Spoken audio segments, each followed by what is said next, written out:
Options trading नाम सुनते ही थोड़ा कॉम्प्लेक्स लगता है ना? तो चलिए आज इस कॉम्प्लिकेटेड सी दुनिया को बिल्कुल आसान शब्दों में तोड़ते हैं और समझते हैं। एक नंबर से शुरुआत करते हैं। 93%, 93%। पता है ये क्या है? एक सरकारी रिपोर्ट के मुताबिक ये वो रिटेल ट्रेडर्स हैं जिन्होंने फ्यूचर्स और ऑप्शंस ट्रेडिंग में पैसा खोया है। जी हाँ, 100 में से 93 लोगों को नुकसान हुआ। अब ये आंकड़ा देखकर एक बड़ा सवाल तो मन में आता ही है। आखिर ये ऑप्शंस हैं क्या और इनमें इतना रिस्क क्यों है? ठीक है, तो ऑप्शंस को समझने के लिए ना सबसे पहले स्टॉक खरीदने वाली बात को थोड़ी देर के लिए साइड में रख देते हैं। तो फंडामेंटली एक ऑप्शन होता क्या है? ये कॉन्ट्रैक्ट है, एक सौदा। पर इस कॉन्ट्रैक्ट में दो लफ्ज सबसे अहम हैं। अधिकार यानी राइट और बाध्यता नहीं, मतलब कोई ऑब्लिगेशन नहीं। चलिए एक एग्जांपल से समझते हैं। मान लीजिए आपने किसी मूवी की टिकट एडवांस में बुक कर ली। अब आपके पास मूवी देखने का अधिकार है, राइट? पर अगर लास्ट मोमेंट पे प्लान कैंसिल हो गया तो जाने की कोई मजबूरी या ऑब्लिगेशन तो नहीं है, बस टिकट के पैसे गए। ऑप्शन ऐसा ही कुछ है। तो कोर आइडिया सिंपल है। स्टॉक मार्केट के लिए एक कूपन जैसा समझ लीजिए। जिसने खरीदा है उसके पास उसे इस्तेमाल करने का ऑप्शन है, कोई जबरदस्ती नहीं। उसका मन करे तो सौदा करे, ना मन करे तो ना करे। ओके, अब आगे बढ़ते हैं। ऑप्शंस कॉन्ट्रैक्ट्स ना मोटा मोटी दो तरह के होते हैं। ये इस बात पे डिपेंड करता है कि अंदाजा क्या है कि मार्केट ऊपर जाएगा या नीचे। पहला है कॉल ऑप्शन। सिंपल सा फंडा है। जब लगता है कि प्राइस ऊपर जाएगी तब कॉल ऑप्शन लिया जाता है। ये एक तरह से तेजी पर दांव लगाना है। और इसका ठीक उल्टा वो है पुट ऑप्शन। जब लगे कि प्राइस नीचे जाएगी, मतलब मंदी आने वाली है, तब पुट ऑप्शन काम आता है। तो आसान भाषा में फर्क बिल्कुल साफ है। प्राइस ऊपर जाएगी ऐसी उम्मीद है तो कॉल, प्राइस नीचे जाएगी ऐसा डर है तो पुट। एक खरीदने का अधिकार देता है, दूसरा बेचने का। अच्छा, तो अब हमें कॉल और पुट का मतलब पता चल गया है। अब देखते हैं कि किसी भी ऑप्शन कॉन्ट्रैक्ट के अंदर क्या क्या होता है। इसके रूल्स ऑफ द गेम क्या हैं? सबसे पहली और इंपॉर्टेंट चीज है स्ट्राइक प्राइस। इसको एक लॉक्ड प्राइस समझ सकते हैं। मतलब ये वो पहले से तय की हुई कीमत है जिस पर सौदा किया जा सकता है, भले ही मार्केट में उस वक्त कोई भी प्राइस चल रहा हो। नेक्स्ट है एक्सपायरी डेट। देखिए, ये कॉन्ट्रैक्ट हमेशा के लिए वैलिड नहीं होता। इसकी एक डेडलाइन होती है, एक आखिरी तारीख। उसके बाद ये कॉन्ट्रैक्ट बेकार हो जाता है, जीरो। तो इन सबको जोड़कर देखें तो एक ऑप्शन कॉन्ट्रैक्ट में ये 5 चीजें होती हैं। एक, अंडरलाइंग एसेट यानी कि स्टॉक या इंडेक्स का ऑप्शन है। 2, टाइप, कॉल है या पुट। 3, स्ट्राइक प्राइस, वो लॉक्ड प्राइस जिसकी हमने बात की। 4, एक्सपायरी डेट यानी आखिरी तारीख। और 5, प्रीमियम, ये वो कीमत है जो इस कॉन्ट्रैक्ट को खरीदने के लिए चुकानी पड़ती है। अब यहां से गेम थोड़ा इंटरेस्टिंग हो जाता है। सोचिए, एक कॉल ऑप्शन लिया जिसका स्ट्राइक प्राइस है 2050 रुपए और उसके लिए 6 रुपए 35 पैसे का प्रीमियम दिया। अब अगर एक्सपायरी पर स्टॉक प्राइस 2060 हो जाता है तो 10 रुपए का फायदा दिख रहा है। पर रुकिए, असली मुनाफा 10 रुपए नहीं है, क्योंकि 6 रुपए 35 पैसे तो पहले ही प्रीमियम के तौर पर दिए जा चुके हैं। तो नेट प्रॉफिट हुआ सिर्फ 3 रुपए 65 पैसे। इसीलिए कहते हैं कि मुनाफे के लिए स्टॉक प्राइस को सिर्फ स्ट्राइक प्राइस ही नहीं, बल्कि स्ट्राइक प्राइस प्लस प्रीमियम के लेवल को पार करना पड़ता है। ये प्रीमियम ही ब्रेक इवन पॉइंट है। ठीक है, अब थोड़ा वापस रिस्क की बात करते हैं, क्योंकि अब हम उस सबसे बड़े फैक्टर को समझेंगे जो एक ऑप्शन के प्रीमियम यानी उसकी कीमत को सबसे ज्यादा इफेक्ट करता है। और वो फैक्टर है वोलेटिलिटी। इसका सीधा सा मतलब है कि किसी स्टॉक या मार्केट में कितने बड़े उतार चढ़ाव की उम्मीद की जा रही है। जितनी ज्यादा हलचल, उतनी ज्यादा वोलेटिलिटी। अपने इंडियन मार्केट में इस वॉलेटिलिटी को नापने का एक मीटर है जिसे कहते हैं इंडिया विक्स। इसे लोग फियर गेज या डर का मीटर भी कहते हैं, क्योंकि ये बताता है कि अगले 30 दिनों में मार्केट में कितने डर या बेचैनी का माहौल है। तो अगर विक्स का नंबर कम है, जैसे 15 के आसपास, तो समझ लीजिए मार्केट शांत है, लोगों को बड़े झटकों की उम्मीद नहीं है। लेकिन अगर विक्स 30 जैसा नंबर दिखा रहा है तो मतलब माहौल गर्म है, डर ज्यादा है और मार्केट बड़े स्विंग्स के लिए तैयार है। और यहीं पर रिस्क का पूरा खेल छिपा है, क्योंकि जितनी ज्यादा वोलेटिलिटी होगी उतने ही बड़े प्रॉफिट के चांस बनेंगे, लेकिन साथ ही उतना ही बड़ा नुकसान, मतलब पूरा पैसा डूबने का खतरा भी बढ़ जाता है। ये एक दोधारी तलवार है। तो इन सब बातों से हम इस पूरे विश्लेषण के सबसे जरूरी नतीजे पर पहुंचते हैं। तो अब जब इसके बेसिक्स पता हैं तो सवाल ये है कि ये है क्या, एक सूझबूझ भरा स्ट्रैटेजिक टूल या फिर बस एक हाई स्टेक्स कसिनो का टिकट। देखिए, इनकी ताकत इस बात में नहीं है कि ये क्या हैं, बल्कि इस बात में है कि इनका इस्तेमाल कैसे किया जाता है। इसका जवाब इसका इस्तेमाल करने वाले के ज्ञान और डिसिप्लिन में ही छुपा है। तो चलिए आज ऑप्शंस ट्रेडिंग की दुनिया में चलते हैं। ये एक ऐसी मार्केट है ना, जहां दो बिल्कुल अलग सोच वाले लोग, दो अलग दुनिया के खिलाड़ी एक दूसरे के आमने सामने होते हैं। एक मजेदार सवाल है, सोचिएगा जरा। मार्केट में एक इंसान चाहता है कि बस तूफान आ जाए, सब कुछ हिल जाए, और वहीं दूसरा है जो दुआ कर रहा है कि सब कुछ शांत रहे। ऐसा क्यों भला? बस इसी एक सवाल के जवाब में ऑप्शंस ट्रेडिंग का सारा खेल छिपा हुआ है। तो ठीक है, जैसा हमने कहा, इस कहानी में दो मेन किरदार हैं। एक है ऑप्शन बायर, मतलब खरीदने वाला, और दूसरा है ऑप्शन सेलर, यानी बेचने वाला। और मजे की बात यह है कि इन दोनों के जो मकसद है ना, वो एक दूसरे से एकदम उलट हैं। तो ये पूरा खेल शुरू कैसे होता है?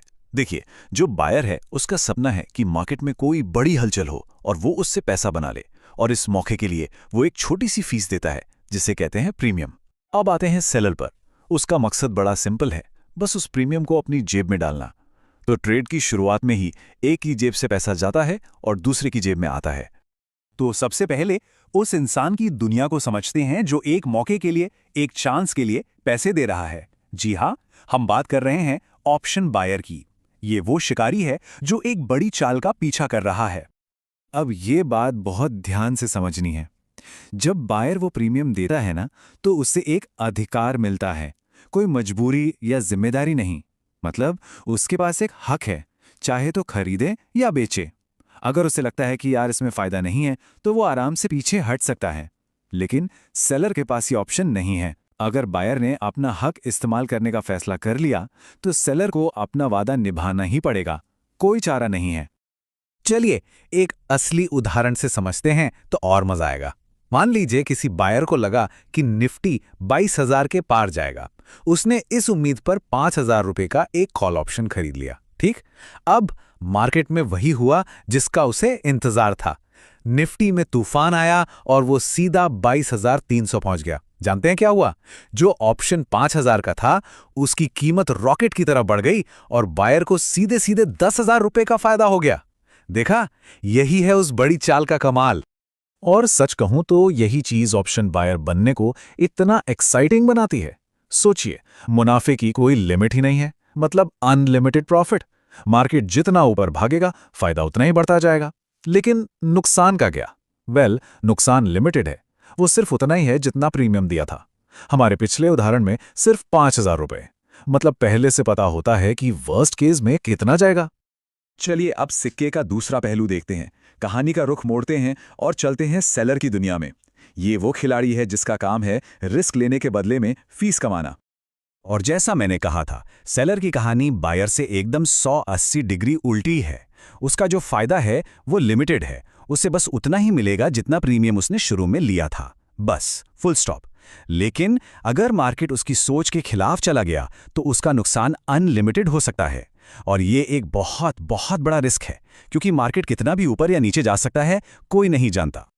तो सवाल उठता है, सेलर आखिर जीता कब है?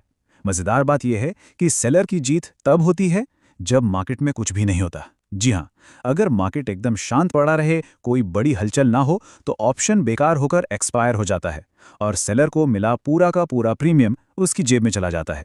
मतलब वो चाहता है शांति, एकदम शांति। अब हम मिलते हैं ऑप्शंस ट्रेडिंग के एक ऐसे खिलाड़ी से जो दिखाई तो नहीं देता पर सबसे पावरफुल है, और वो है वक्त, यानी टाइम। यहां चलती हुई घड़ी या तो किसी की सबसे अच्छी दोस्त होती है या फिर सबसे बड़ी दुश्मन। इस कॉन्सेप्ट का एक नाम है टाइम डीके, और इसे समझने का सबसे आसान तरीका है, सोचिए आपके हाथ में एक बर्फ का गोला है, वो धीरे धीरे पिघल रहा है ना। बस ऑप्शन की वैल्यू भी ठीक वैसे ही हर गुजरते दिन के साथ, जैसे जैसे एक्सपायरी पास आती है, अपने आप पिघलती जाती है, कम होती जाती है। इसका एक और बहुत ही बढ़िया उदाहरण है मूवी टिकट का। मान लीजिए एक ऑप्शन एक मूवी टिकट है। अब जैसे जैसे शो का टाइम पास आता है, उस टिकट की कीमत कम होने लगती है ना? और एक बार शो शुरू हो गया, फिर फिर वो टिकट किसी काम का नहीं रहता, उसकी वैल्यू जीरो हो जाती है। ऑप्शन के साथ भी बिल्कुल यही होता है। तो ये टाइम बायर के खिलाफ कैसे काम करता है, सोचिए। आज एक ऑप्शन की कीमत 100 रुपए है। अब कल मार्केट अपनी जगह से 1 इंच भी नहीं हिला, फिर भी सिर्फ एक दिन बीत जाने की वजह से उस ऑप्शन की कीमत घटकर 90 रुपए हो सकती है। मतलब बायर के 10 रुपए यूं ही हवा में उड़ गए। और ये 10 रुपए गए कहाँ, किसकी जेब में? जी हाँ, आपने सही सोचा, ये गए सीधे सेलर की जेब में। अगर अब भी थोड़ा बहुत कंफ्यूजन बचा है ना, तो चिंता मत कीजिए। ये जो अगला उदाहरण है, ये सारी उलझनें दूर कर देगा। इन दोनों को याद रखने का ये सबसे सबसे आसान तरीका है। देखिए, ऑप्शन बायर को हम समझ सकते हैं एक इंश्योरेंस खरीदने वाले की तरह। जैसे हम अपनी गाड़ी का इंश्योरेंस करवाते हैं, हम एक छोटी सी फीस देते हैं, यानी प्रीमियम, ताकि अगर कोई बड़ी गड़बड़ हो जाए तो हम सुरक्षित रहें। और ऑप्शन सेलर कौन है? वो है इंश्योरेंस कंपनी। उसका काम क्या है? सबसे प्रीमियम इकट्ठा करना और ये उम्मीद करना कि कभी किसी को क्लेम देना ही ना पड़े। लेकिन अगर वो बड़ी घटना हो गई तो कंपनी को एक बहुत बड़ा क्लेम भरना पड़ता है। बिल्कुल यही रिश्ता बायर और सेलर का है। तो अब जब हम ये सब जान गए हैं, तो चलिए देखते हैं कि इन दोनों किरदारों के पीछे की सोच, उनकी साइकोलॉजी क्या होती है। जैसा कि अब हम जानते हैं, बायर वो है जो हमेशा एक बड़ी तूफानी चाल की उम्मीद करता है। वो थोड़ा एक्साइटेड होता है, एग्रेसिव होता है। और दूसरी तरफ है सेलर, जो बस एक शांत ठहरा हुआ मार्केट चाहता है। वो धैर्य रखता है, डिसिप्लिन में रहता है। एक तरफ उम्मीद है, दूसरी तरफ सब्र। दोनों की दुनिया ही अलग है। और इन सबको याद रखने के लिए एक आखिरी ट्रिक, एक छोटी सी लाइन है। बायर्स चाल के सपने देखते हैं और सेलर्स वो समय के साथ सोते हैं। कितना सिंपल है, हाँ? बायर को एक्शन चाहिए और सेलर जाता है कि बस शांति से वक्त गुजर जाए और प्रीमियम उसका हो जाए। तो आखिर में एक सवाल खुद से पूछने के लिए, इन दोनों में से कौन सी सोच, कौन सा माइंडसेट आपको अपने ज्यादा करीब लगता है? क्या आप वो हैं जो बड़ी चाल के सपने देखते हैं, या फिर वो जिसे शांति और ठहराव पसंद है? इसका जवाब जो भी हो, वो शायद आपको बता सकता है कि ऑप्शंस की इस दुनिया में आपका किरदार क्या हो सकता है। नमस्कार। सोचिए कि आपकी मंजिल है एक बढ़ते हुए स्टॉक से प्रॉफिट कमाना। अब इस मंजिल तक पहुंचने के ना दो रास्ते हैं। आज की इस बातचीत में हम इन्हीं दोनों रास्तों को समझने वाले हैं। एक है सीधा साधा जाना पहचाना रास्ता और दूसरा है तेज रफ्तार वाला। तो सवाल बिल्कुल सीधा सा है। अगर आपको लगता है कि किसी कंपनी का स्टॉक ऊपर जाने वाला है तो क्या करना चाहिए? सीधे सीधे उस कंपनी का स्टॉक ही खरीद लें या फिर एक कॉल ऑप्शन लेना बेहतर है? चलिए आज इसी सवाल का जवाब ढूंढते हैं। चलिए एक बहुत ही कॉमन सिचुएशन की कल्पना करते हैं। आपको पूरा यकीन है कि कोई कंपनी बहुत अच्छा काम करने वाली है और उसका जो शेयर प्राइस है यानी उसके स्टॉक की कीमत वो बढ़ने वाली है। अब सवाल ये है कि इस मौके का फायदा उठाने के लिए हमारे पास क्या-क्या तरीके हैं। ठीक है, तो पहले रास्ते पर चलते हैं। ये सबसे जाना पहचाना और सीधा रास्ता है, कंपनी के स्टॉक को सीधे खरीद लेना। इसे आप एक शांत और स्थिर सफर की तरह समझ सकते हैं।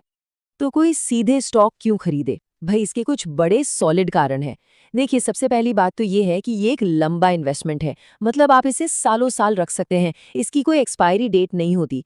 दूसरा, आपको डिविडेंड भी मिल सकता है, यानी कंपनी जो भी मुनाफा कमाएगी उसका एक छोटा सा हिस्सा आपको भी मिलेगा। और सबसे जरूरी बात, स्टॉक खरीदने का मतलब है कि आप सच में उस कंपनी में एक छोटी सी हिस्सेदारी खरीद रहे हैं। चलिए अब आते हैं दूसरे रास्ते पर। ये रास्ता थोड़ा तेज है, थोड़ा अलग है। ये रास्ता है कॉल ऑप्शन का इस्तेमाल करना। इसे आप सफर के लिए एक फास्ट लेन जैसा मान सकते हैं। तो ये कॉल ऑप्शन होता क्या है आखिर? इसे ना एक टिकट की तरह समझिए। ये एक ऐसा टिकट है जो आपको एक तय कीमत पर एक तय तारीख तक स्टॉक खरीदने का अधिकार देता है। यहाँ अधिकार शब्द पर ध्यान दीजिए, ये कोई जबरदस्ती नहीं है, सिर्फ एक हक है। आपका मन करे तो खरीदें, नहीं तो कोई बात नहीं। अब इस टिकट को खरीदने के लिए आपको एक छोटी सी फीस देनी पड़ती है, उसे कहते हैं प्रीमियम। और इसकी सबसे खास बात जानते हैं क्या है? आपका ज्यादा से ज्यादा नुकसान सिर्फ इसी प्रीमियम का हो सकता है। मतलब चाहे स्टॉक का भाव कितना भी क्यों न गिर जाए, आपने टिकट के लिए जितने पैसे दिए हैं उससे 1 रुपया भी ज्यादा आपका नुकसान नहीं होगा। तो ये काम कैसे करता है? बहुत सिंपल है। स्टेप 1, आप एक छोटी सी फीस यानी प्रीमियम देकर टिकट खरीद लेते हैं। स्टेप 2, आपको स्टॉक खरीदने का हक मिल जाता है। और स्टेप 3, आपको उस टिकट की एक्सपायरी डेट से पहले ये फैसला करना होता है कि आप अपने इस हक का इस्तेमाल करना चाहते हैं या नहीं। तो अब हम एक चौराहे पर आ गए हैं। हमारे सामने दो रास्ते हैं, एक सीधा साधा और एक तेज रफ्तार वाला। अब असली सवाल ये उठता है कि हमें कौन सा रास्ता चुनना चाहिए। चलिए इसी को समझते हैं। तो वो कौन सी सिचुएशन है जब एक रास्ता दूसरे से बेहतर हो सकता है? मतलब ये फैसला आखिर किस बात पर डिपेंड करता है? आइए इसे थोड़ा और गहराई से समझते हैं। देखिए, सबसे बड़ा और सबसे ज़रूरी फ़र्क है पैसों का, यानी कैपिटल का।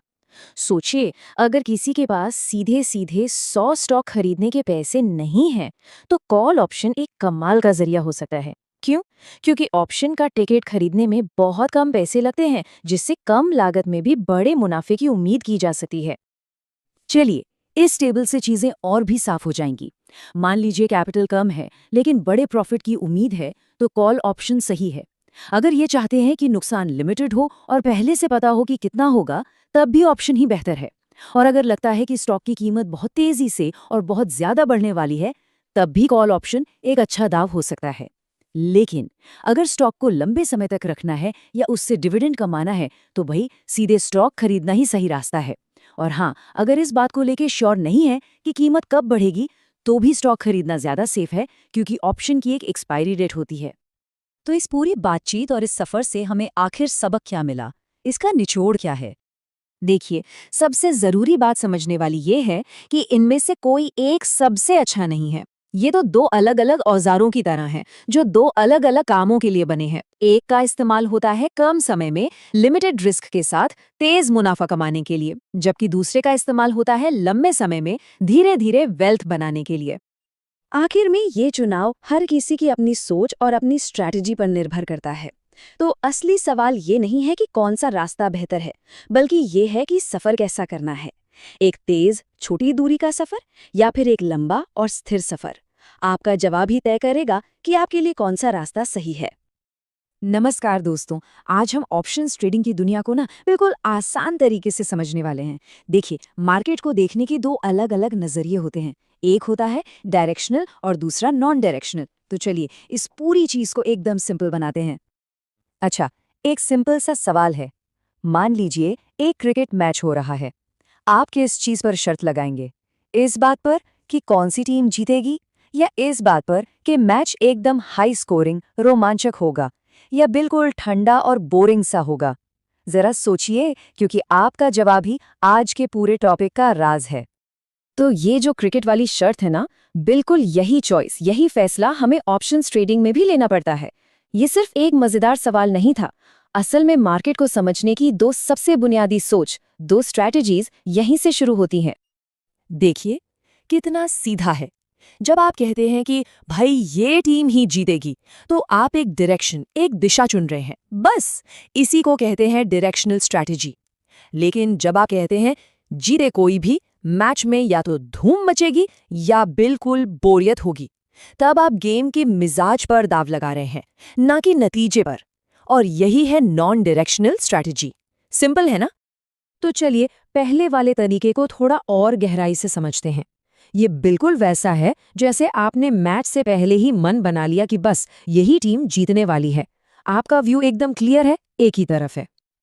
तो डायरेक्शनल स्ट्रैटेजी का मतलब क्या है? मतलब आप एक शर्त लगा रहे हैं कि मार्केट एक तय दिशा में जाएगा, या तो सीधा ऊपर या फिर सीधा नीचे, बस। और अगर आपका अंदाजा, आपकी दिशा सही निकली, तो आपको प्रॉफिट होता है। इसमें पहला व्यू है बुलिश, जिसे हम आम भाषा में कहते हैं तेजी। मतलब आपको लगता है कि मार्केट ऊपर जाएगा, कीमतें बढ़ने वाली हैं, बाजार में एकदम जोश का माहौल है। एक उदाहरण से समझते हैं, ठीक है? मान लीजिए निफ्टी अभी 22,000 पर है और आपको लगता है यार ये तो यहाँ से ऊपर जाएगा। तो आप क्या करेंगे? आप 22,000 का एक कॉल ऑप्शन खरीद लेंगे। अब अगर आप सही साबित हुए और निफ्टी सच में 22,300 पहुंच गया, तो बस आपको हो गया प्रॉफिट। अब चलिए इसका बिल्कुल उल्टा देखते हैं। ये है बेरिश व्यू, यानी मंदी। यहाँ आपको लगता है कि मार्केट ऊपर नहीं नीचे आएगा, कीमतें गिरने वाली हैं, बाजार थोड़ा सुस्त लग रहा है। इसका भी एक उदाहरण देखते हैं। निफ्टी फिर से 22,000 पर है, लेकिन इस बार आपका व्यू अलग है। आपको लगता है कि ये नीचे जाएगा, तो आप 22,000 का एक पुट ऑप्शन खरीदते हैं। और अगर बाजार सच में गिरकर 21,700 तक आ जाता है तो इस बार भी आपको प्रॉफिट होगा। देखा, डायरेक्शन सही तो प्रॉफिट। तो इन शॉर्ट, डायरेक्शनल स्ट्रेटजी का सारा खेल ट्रेंड पर है। आप बाजार के ट्रेंड पर, उसकी दिशा पर दांव लगा रहे हैं। बस इतनी सी बात है। ओके, तो अब आते हैं दूसरे तरीके पर, जहां आपको इससे मतलब नहीं है कि कौन जीतेगा। आप विजेता पर नहीं, खेल के स्टाइल पर दांव लगा रहे हैं। मैच रोमांचक होगा या बोरिंग, बस इतना काफी है। यहाँ नॉन डायरेक्शनल स्ट्रैटेजी में आप दिशा की भविष्यवाणी नहीं कर रहे हैं, आप बस इस बात पर दांव लगा रहे हैं कि बाजार में मूवमेंट कितना होगा, बाजार में कितनी हलचल यानी वोलैटिलिटी रहेगी, बाजार शांत रहेगा या तूफानी। तो अब यहाँ से दो रास्ते निकलते हैं। आपकी शर्त बाजार के शांत रहने पर है या तूफानी होने पर, क्योंकि नॉन डायरेक्शनल में भी ये दो अलग अलग खेल है। चलिए एक एक करके दोनों को देखते हैं। पहला रास्ता, आप दांव लगा रहे हैं कि बाजार बिल्कुल शांत रहेगा, ज्यादा ऊपर नीचे नहीं होगा, एक रेंज में, एक दायरे में ही आराम से चलता रहेगा। आप बाजार की इस शांति से, इस स्थिरता से प्रॉफिट कमाना चाहते हैं। इसका एक उदाहरण है आयरन कॉन्डोर जैसी स्ट्रैटेजी। इसमें आप एक रेंज बना देते हैं। जैसे आपको लगता है कि निफ्टी 21,800 और 22,200 के बीच ही रहेगा। अब जब तक बाजार उस बंधे हुए दायरे में शांत रहता है, आपको प्रॉफिट मिलता रहता है। और अब दूसरा रास्ता, जो इसका ठीक उल्टा है। यहाँ आप दांव लगा रहे हैं कि बाजार में तूफान आने वाला है, एक बड़ा मूव आएगा, पर किधर, ऊपर या नीचे, ये आपको नहीं पता और इससे फर्क भी नहीं पड़ता। इसका सबसे अच्छा उदाहरण है लॉन्ग स्ट्रेडल। इसमें आप क्या करते हैं, आप एक ही कीमत पर, जैसे 22,000 पर, एक कॉल भी खरीद लेते हैं और एक पुट भी, दोनों। अब बाजार किसी भी तरफ, चाहे 500 पॉइंट ऊपर फट जाए या 500 पॉइंट नीचे गिर जाए, किसी भी तरफ बड़ा मूव आए, आपको बड़ा प्रॉफिट होता है। तो साफ है, नॉन डायरेक्शनल स्ट्रैटेजी का पूरा फोकस मूवमेंट पर है। आप हलचल पर दांव लगा रहे हैं। क्रिकेट वाले उदाहरण से जोड़कर देखें तो आपको मतलब नहीं कौन जीता, बस मैच में एक्शन होना चाहिए। चलिए अब तक जो भी समझा उसको एक साथ आमने सामने रखते हैं, ताकि कंफ्यूजन का कोई चांस ही ना बचे। देखते हैं इन दोनों स्ट्रैटेजीज का आमने सामने का मुकाबला। तो देखिए इस टेबल को, आपका नजरिया क्या है? डायरेक्शनल में आप सोचते हैं बाजार ऊपर जाएगा या नीचे। नॉन डायरेक्शनल में आप सोचते हैं बाजार में हलचल होगी या शांति रहेगी। प्रॉफिट कब होता है? डायरेक्शनल में जब आपकी दिशा सही हो, नॉन डायरेक्शनल में जब आपका मूवमेंट का अंदाजा सही हो। और याद रखने के लिए वही क्रिकेट वाला फंडा, डायरेक्शनल यानी विजेता टीम चुनना, नॉन डायरेक्शनल यानी रोमांचक या उबाऊ खेल पर दाव लगाना। क्लियर है ना? तो अब जब हमने दोनों तरीकों को इतने आराम से समझ लिया है, असली सवाल तो अब आता है कि आपका स्टाइल क्या है, आपका सोचने का तरीका कैसा है। इस पूरी बात का निचोड़ बस एक लाइन में है। डायरेक्शनल का मतलब है आप ट्रेंड पर दांव लगा रहे हैं, और नॉन डायरेक्शनल का मतलब है आप वॉलेटिलिटी पर दांव लगा रहे हैं। एक ट्रेंड के पीछे भाग रहा है, दूसरा वॉलेटिलिटी को समझ रहा है। तो आखिरी सवाल आपके लिए, आपका अंदाज क्या है? ट्रेंड का पीछा करना या वॉलेटिलिटी की नब्ज पकड़ना? क्योंकि आप जैसा सोचेंगे आपकी ट्रेडिंग स्ट्रैटेजी भी वैसी ही बनेगी। इस पर जरूर सोचिएगा। नमस्कार। ऑप्शन ट्रेडिंग में कम लागत और सीमित जोखिम, ये हर ट्रेडर चाहता है ना? अगर आप भी यही तरीका ढूंढ रहे हैं तो बिल्कुल सही जगह पर हैं। आज हम दो बहुत ही पावरफुल स्ट्रैटेजीज को समझेंगे, डेबिट और क्रेडिट स्प्रेड्स। चलिए देखते हैं कि ये आपकी ट्रेडिंग को कैसे बदल सकते हैं। हर ट्रेडर के दिमाग में ये सवाल जरूर आता है कि इस वॉलेटाइल बाजार में अपने रिस्क को, अपने जोखिम को काबू में कैसे रखें। क्या कोई ऐसा तरीका है जिससे नुकसान की एक सीमा पहले से ही तय हो जाए? जी हाँ, बिल्कुल है, और इसका जवाब छिपा है स्प्रेड्स के इस्तेमाल में। आज हम इसे 4 आसान स्टेप्स में समझेंगे। सबसे पहले हम अपने टूल किट का पहला हथियार जानेंगे, डेबिट स्प्रेड। फिर हम दूसरे हथियार को समझेंगे, जो है क्रेडिट स्प्रेड। इसके बाद हम दोनों की ताकत को आमने सामने रखकर तुलना करेंगे, और आखिर में ये सीखेंगे कि किस बाजार में कौन सा हथियार इस्तेमाल करना सबसे सही रहेगा। तो चलिए शुरू करते हैं। हमारा पहला टूल है डेबिट स्प्रेड। इसको ना एक अटैकिंग रणनीति की तरह सोचिए। इसका इस्तेमाल तब किया जाता है जब आपको पूरा यकीन हो कि बाजार किसी एक दिशा में, मतलब ऊपर या नीचे, तेजी से दौड़ेगा। तो डेबिट स्प्रेड है क्या चीज़? बहुत आसान है। ये एक ऐसी स्ट्रैटेजी है जिसमें ट्रेड शुरू करने के लिए आपकी जेब से कुछ पैसा यानी कि प्रीमियम जाता है। आप एक महंगा ऑप्शन खरीदते हैं और उसकी लागत को कम करने के लिए साथ ही साथ एक सस्ता ऑप्शन बेच भी देते हैं। सिंपल। आप डेबिट स्प्रेड की खासियत को समझते हैं। देखिए, इसमें जेब से प्रीमियम जाता है। आपका जो रिस्क है वो सिर्फ दिए गए प्रीमियम तक ही सीमित रहता है। और हाँ, आपका मुनाफा भी लिमिटेड होता है। ये उन ट्रेडर्स के लिए एकदम परफेक्ट है जो बाजार की दिशा पर दांव लगाना चाहते हैं, लेकिन कम लागत और तय जोखिम के साथ। चलिए इसे एक असली उदाहरण से समझते हैं तो बात और साफ हो जाएगी। मान लीजिए निफ्टी अभी 22,500 पर है और उम्मीद है कि ये जल्द ही ऊपर जाएगा। तो यहाँ पर हम एक बुल कॉल डेबिट स्प्रेड बनाएंगे। तो ये रहा हमारा ट्रेड सेटअप। हम 22,500 की कॉल खरीदते हैं जो अभी एट द मनी है, मतलब स्ट्राइक प्राइस मार्केट प्राइस के बहुत करीब है। इससे हमें बाजार के ऊपर जाने का पूरा फायदा मिलेगा। साथ ही इस ट्रेड की लागत को कम करने के लिए हम 22,700 की एक दूर की यानी out of the money call बेच देते हैं। तो अब हिसाब लगाते हैं। 170 रुपए की कॉल खरीदी और 90 रुपए की बेच दी, मतलब हमारी जेब से नेट कितना गया? सिर्फ 80 रुपए। और मजे की बात यह है कि यही इस ट्रेड में हमारा मैक्सिमम रिस्क है। इससे एक पैसा ज्यादा का नुकसान नहीं हो सकता।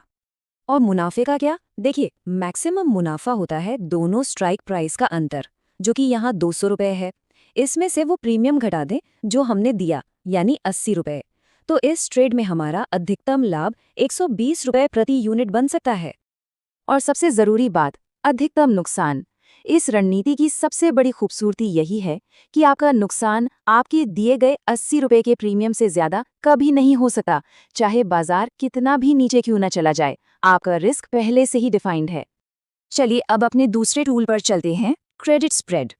इसे एक रक्षात्मक, एक डिफेंसिव स्ट्रैटेजी के तौर पर सोचिए, जिसका मेन मकसद इनकम बनाना है, खासकर तब जब बाजार में कोई बड़ी हलचल नहीं हो रही हो। क्रेडिट स्प्रेड, जैसा कि नाम से ही पता चल रहा है, डेबिट स्प्रेड का ठीक उल्टा है। यहाँ ट्रेड शुरू करने पर पैसा आपकी जेब में आता है। आप एक महंगा ऑप्शन बेचकर प्रीमियम कमाते हैं और अपने जोखिम को सीमित करने के लिए एक सेफ्टी नेट की तरह एक सस्ता ऑप्शन खरीद लेते हैं। इसकी खासियतें देखिए। इसमें आपको प्रीमियम मिलता है, रिस्क और रिवॉर्ड दोनों पहले से तय और लिमिटेड होते हैं। ये उन ट्रेडर्स के लिए है जो मानते हैं कि बाजार या तो शांत रहेगा या एक दायरे में घूमेगा, और वो टाइम डीके यानी समय बीतने का फायदा उठाकर कमाई करना चाहते हैं। आइए इसे भी एक उदाहरण से पक्का कर लेते हैं। मान लीजिए बैंक निफ्टी 48,000 पर है और आपका मानना है कि ये 48,500 को पार नहीं करेगा। यहाँ हम एक बेयर कॉल क्रेडिट स्प्रेड का इस्तेमाल करेंगे। ये रहा हमारा सेटअप। हम 48,200 की कॉल बेचते हैं जिससे हमें प्रीमियम मिलता है, और अपने जोखिम को लिमिट में रखने के लिए हम 48,500 की एक सस्ती कॉल खरीद लेते हैं जो हमारे लिए एक सुरक्षा कवच की तरह काम करती है। चलिए इसका भी हिसाब देखते हैं। 260 रुपए की कॉल बेचकर प्रीमियम कमाया और 150 रुपए की कॉल खरीदकर सेफ्टी ले ली, तो नेट हमें मिले 110 रुपए का क्रेडिट, और ये पैसा ट्रेड लेते ही तुरंत आपके खाते में आ जाता है। इस रणनीति की सबसे अच्छी बात जानते हैं क्या है? आपका अधिकतम मुनाफा वही है जो आपको क्रेडिट मिला है, इस केस में 110 रुपए। यहाँ आपका लक्ष्य बस इतना है कि बाजार शांत रहे, दोनों ऑप्शन बेकार में एक्सपायर हो जाएं और आप ये पूरा प्रीमियम अपनी जेब में रख लें। और नुकसान? यहाँ भी नुकसान लिमिटेड है। अधिकतम नुकसान होता है स्ट्राइक्स का अंतर, जो कि 300 रुपए है, माइनस जो क्रेडिट आपको मिला, यानी 110 रुपए। तो यहाँ आपका अधिकतम जोखिम सिर्फ 190 रुपए पर सीमित है। एक बार फिर आपका रिस्क पूरी तरह से आपके कंट्रोल में है। तो अब समय है इन दोनों शक्तिशाली रणनीतियों की आमने सामने की टक्कर का, ये समझने का कि कब किस हथियार का इस्तेमाल करना है। ये स्लाइड पूरी कहानी को एकदम साफ कर देती है। डेबिट स्प्रेड में आप प्रीमियम देते हैं, क्रेडिट स्प्रेड में आपको प्रीमियम मिलता है। डेबिट स्प्रेड ट्रेंडिंग बाजार के लिए है, क्रेडिट स्प्रेड साइडवेज बाजार के लिए। डेबिट स्प्रेड में जीतने की संभावना थोड़ी कम होती है, लेकिन रिवॉर्ड बड़ा हो सकता है। जबकि क्रेडिट स्प्रेड में जीतने की संभावना ज्यादा होती है लेकिन रिवॉर्ड लिमिटेड होता है। तो इतनी सारी जानकारी के बाद अब आखिरी फैसला कैसे ले, अपनी रणनीति का चुनाव कैसे करें? देखिए, फैसला करना बहुत ही आसान है। बस अपने आप से एक सवाल पूछना है, बाजार पर मेरा व्यू क्या है? अगर लगता है कि बाजार तेजी से ऊपर या नीचे जाएगा तो डेबिट स्प्रेड आपका हथियार है, और अगर लगता है कि बाजार शांत रहेगा या एक रेंज में फंसा रहेगा तो क्रेडिट स्प्रेड का इस्तेमाल करके इनकम जनरेट करें। तो अब ये फैसला आपको करना है। बाजार को लेकर आपकी क्या राय है? क्या आप एक अटैकिंग ट्रेडर हैं जो डेबिट स्प्रेड के साथ एक बड़ी चाल को पकड़ना चाहता है, या फिर एक डिफेंसिव ट्रेडर हैं जो क्रेडिट स्प्रेड से लगातार इनकम बनाना चाहता है? सही रणनीति चुनें और अपनी ट्रेडिंग को अगले लेवल पर ले जाएं। रेशियो स्प्रेड्स, नाम तो सुना होगा। ऑप्शंस की दुनिया में ना इसे मुफ्त ट्रेड का एक बड़ा लालच माना जाता है। मतलब एक ऐसी एडवांस्ड स्ट्रैटेजी जो बहुत ही कम या कह लीजिए जीरो कॉस्ट पर मुनाफे का मौका देती है। सुनने में तो कमाल लगता है ना? लेकिन सवाल यह है कि क्या ये मुफ्त का सौदा वाकई उतना ही सीधा है जितना दिखता है, या फिर इसमें कोई छिपा हुआ जाल भी है? चलिए आज इसी की पड़ताल करते हैं। सोचिए, क्या ऐसा कोई ट्रेड हो सकता है जिसमें एंटर करने के लिए जेब से एक पैसा भी न देना पड़े, बल्कि उल्टा शायद कुछ पैसे मिल ही जाएं? लगता है नामुमकिन, पर जी हां, रेशियो स्प्रेड्स के साथ ये बिल्कुल मुमकिन है। और सच कहूं तो यही वो बात है जो इसे इतना ज्यादा आकर्षक बनाती है।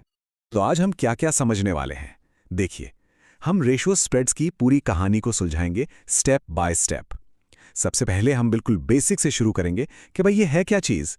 फिर बैंक निफ्टी का एक रियल लाइफ एग्जाम्पल लेकर देखेंगे कि इसे बनाते कैसे हैं। उसके बाद हम बात करेंगे इसके सबसे बड़े खतरे की, यानी वो असीमित जोखिम वाला जाल। और फिर हम एक लेवल ऊपर जाएंगे डबल रेशियो स्प्रेड की दुनिया में। और आखिर में सबसे ज़रूरी सवाल का जवाब ढूंढेंगे, इस पावरफुल स्ट्रैटेजी को कब इस्तेमाल करना है और कब इससे बिल्कुल दूर भागना है। चलिए तो शुरू करते हैं हमारे पहले सेक्शन से। अब देखिए, रेशियो स्प्रेड का आइडिया सुनने में तो बहुत कमाल का है, लेकिन सवाल यह है कि ये काम कैसे करता है, इसके पीछे का लॉजिक क्या है, मतलब मुफ्त में ट्रेड कैसे बन जाता है। तो देखिए, एकदम सीधी सादी भाषा में रेशियो स्प्रेड में खेल बस इतना है कि आप जितने ऑप्शंस खरीदते हैं उससे ज्यादा बेचते हैं। जैसे एक ऑप्शन खरीदा तो 2 बेच दिए, या 2 खरीदें तो 3 बेच दिए। ये जो 1:2 या 2:3 का रेशियो है ना, ये असंतुलन, यही इस पूरी स्ट्रैटेजी की जान है। थ्योरी तो ठीक है, पर असल ट्रेडिंग में ये दिखता कैसा है ना? चलिए अब इसे एक प्रैक्टिकल एग्जांपल से समझते हैं, और इसके लिए हम लेंगे भारत का सबसे पॉपुलर इंडेक्स बैंक निफ्टी। तो स्क्रीन पर देखिए, मान लेते हैं कि बैंक निफ्टी अभी 49,800 पर है और हमें लगता है कि ये थोड़ा ऊपर जा सकता है, पर बहुत ज्यादा नहीं। तो हम क्या करेंगे, हम 50,000 की कॉल 200 रुपए में खरीद लेते हैं। अब जेब से 200 रुपए चले गए। इस लागत को जीरो करने के लिए हम थोड़ा ऊपर जाकर 50,500 की 2 कॉल 100 रुपए में बेच देते हैं। तो हिसाब क्या बना, 200 रुपए दिए और 100 गुणा 2 मतलब 200 रुपए वापस मिल गए। और नतीजा, इस ट्रेड में एंटर करने की हमारी नेट लागत क्या हुई? 0, एक बड़ा सा शून्य। इसी को कहते हैं जीरो डेबिट ट्रेड, मतलब बिना कोई पैसा लगाए आप ट्रेड में शामिल हो गए। कमाल है ना? ठीक है, ट्रेड तो बन गया। अब देखते हैं कि एक्सपायरी पर क्या क्या हो सकता है। देखिए, अगर बैंक निफ्टी 50,000 से नीचे ही रह जाता है तो कोई बात नहीं, ना प्रॉफिट ना लॉस। अगर ये 50,000 और 50,500 के बीच में रहता है तो ये हमारा प्रॉफिट जोन है, और सबसे ज्यादा प्रॉफिट होगा 50,500 के बिल्कुल पास। लेकिन जैसे ही बाजार 50,500 को पार करता है, हमारा प्रॉफिट कम होने लगता है और 51,000 के बाद तो नुकसान शुरू हो जाता है। और बस यहीं से इस स्ट्रैटेजी का वो खतरनाक पहलू सामने आता है जिसके बारे में सब वार्न करते हैं। वो मुफ्त का ट्रेड अब बहुत बहुत महंगा पड़ सकता है। चलिए इसका गणित समझते हैं। मान लीजिए हमारी उम्मीद के बिल्कुल उल्टा होता है और बैंक निफ्टी सीधा 52,000 पर एक्सपायर होता है, तो क्या होगा? हमारी जो खरीदी हुई 50,000 की कॉल है वो तो हमें 2,000 रुपए का फायदा देगी, बढ़िया है। लेकिन जो हमने 50,500 की 2 कॉल्स बेची थी वो हमें 3,000 रुपए का जबरदस्त नुकसान देंगी। तो नेट रिजल्ट क्या निकला? +2,000 -3,000, मतलब सीधा सीधा 1,000 रुपए का लॉस। और सबसे डरावनी बात क्या है, क्योंकि हमारे पास एक एक्स्ट्रा बेची हुई कॉल है जिसकी कोई प्रोटेक्शन नहीं है, तो बैंक निफ्टी जितना ऊपर जाएगा हमारा नुकसान उतना ही बढ़ता जाएगा, कोई लिमिट नहीं है। इसी को कहते हैं अनलिमिटेड लॉस। तो अब तक हमने देखा कि एक दिशा में बड़ा मूव हमारे लिए कितना खतरनाक हो सकता है।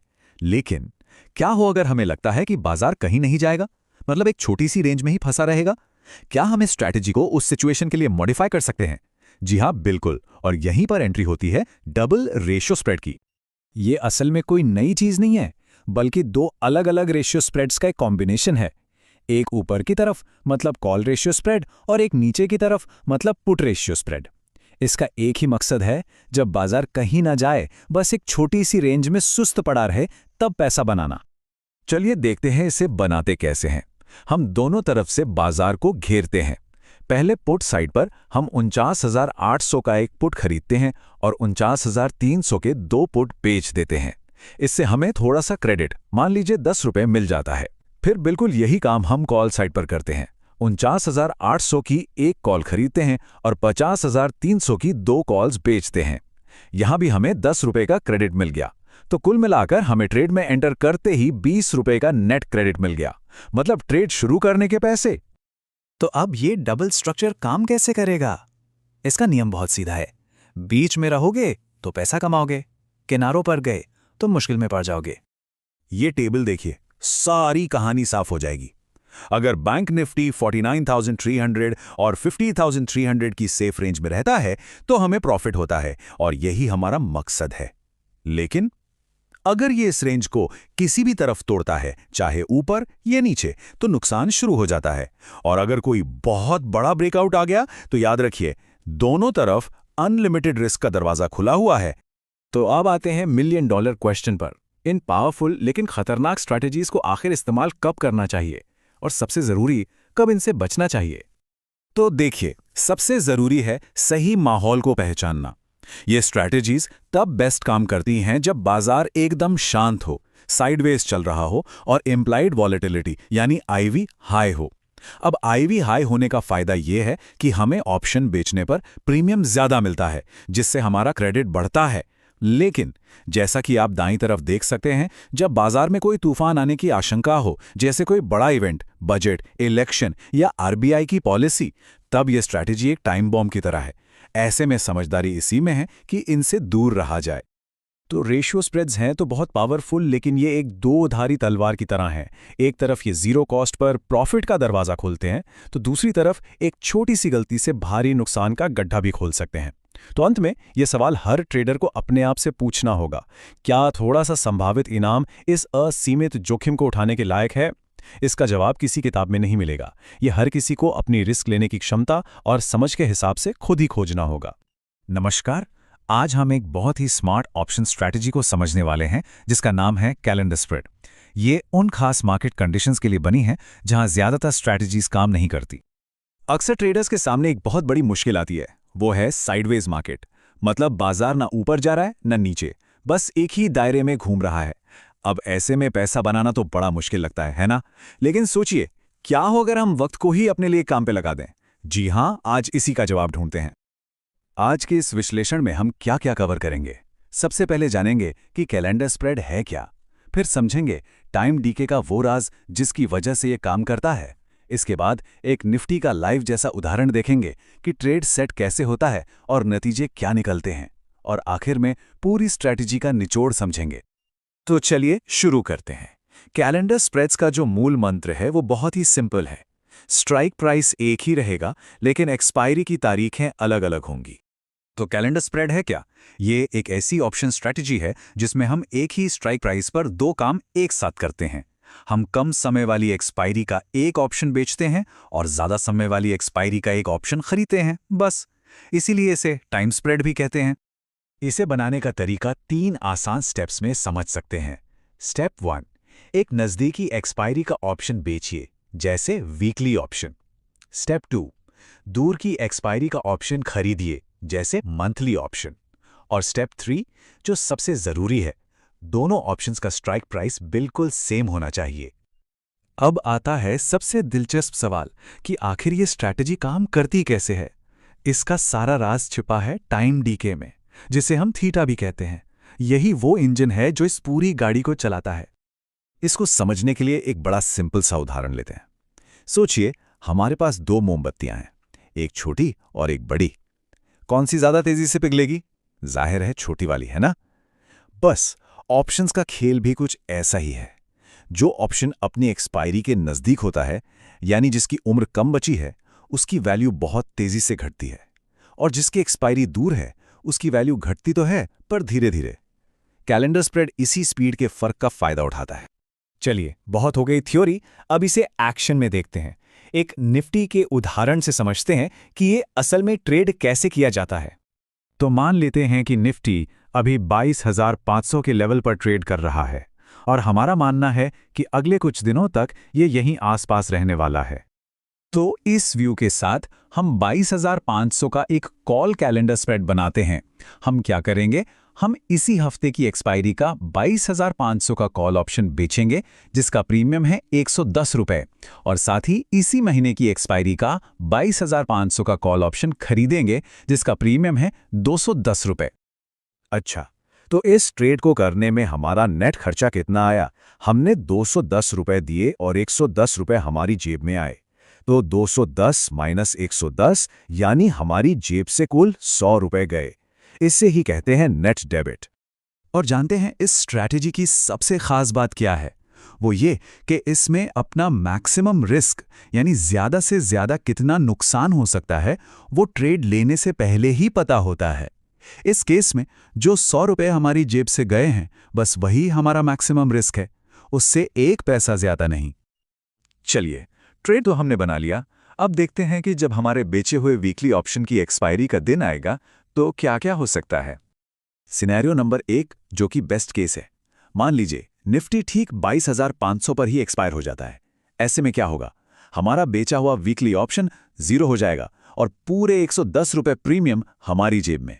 दूसरी तरफ जो मंथली ऑप्शन हमने खरीदा था उसमें तो अभी भी टाइम वैल्यू बची है, तो इस केस में हमें लगभग 70 रुपए का प्रॉफिट हो सकता है। यही इस स्ट्रैटेजी का स्वीट स्पॉट है।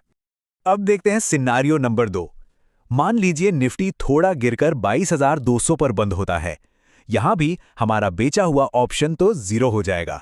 हाँ, हमारे खरीदे हुए ऑप्शन की वैल्यू थोड़ी कम जरूर होगी, लेकिन फिर भी हमें लगभग 15 रुपए का एक छोटा मोटा मुनाफा हो सकता है। मतलब मार्केट गिरने पर भी ये स्ट्रैटेजी हमें बचा सकती है। और तीसरा सिनारियो, अगर निफ्टी तेजी से बढ़कर 22,900 चला गया तो यहां हमारे बेचे हुए ऑप्शन में तो नुकसान होगा, पर जो मंथली ऑप्शन हमने खरीदा था उसमें उससे कहीं ज्यादा फायदा हो सकता है। लेकिन यहां एक वार्निंग है। अगर मार्केट में कोई बहुत तेज मूव आता है तो आईवी क्रश का खतरा रहता है, जिससे दोनों ऑप्शंस की वैल्यू तेजी से गिर सकती है। तो इसका ध्यान रखना जरूरी है।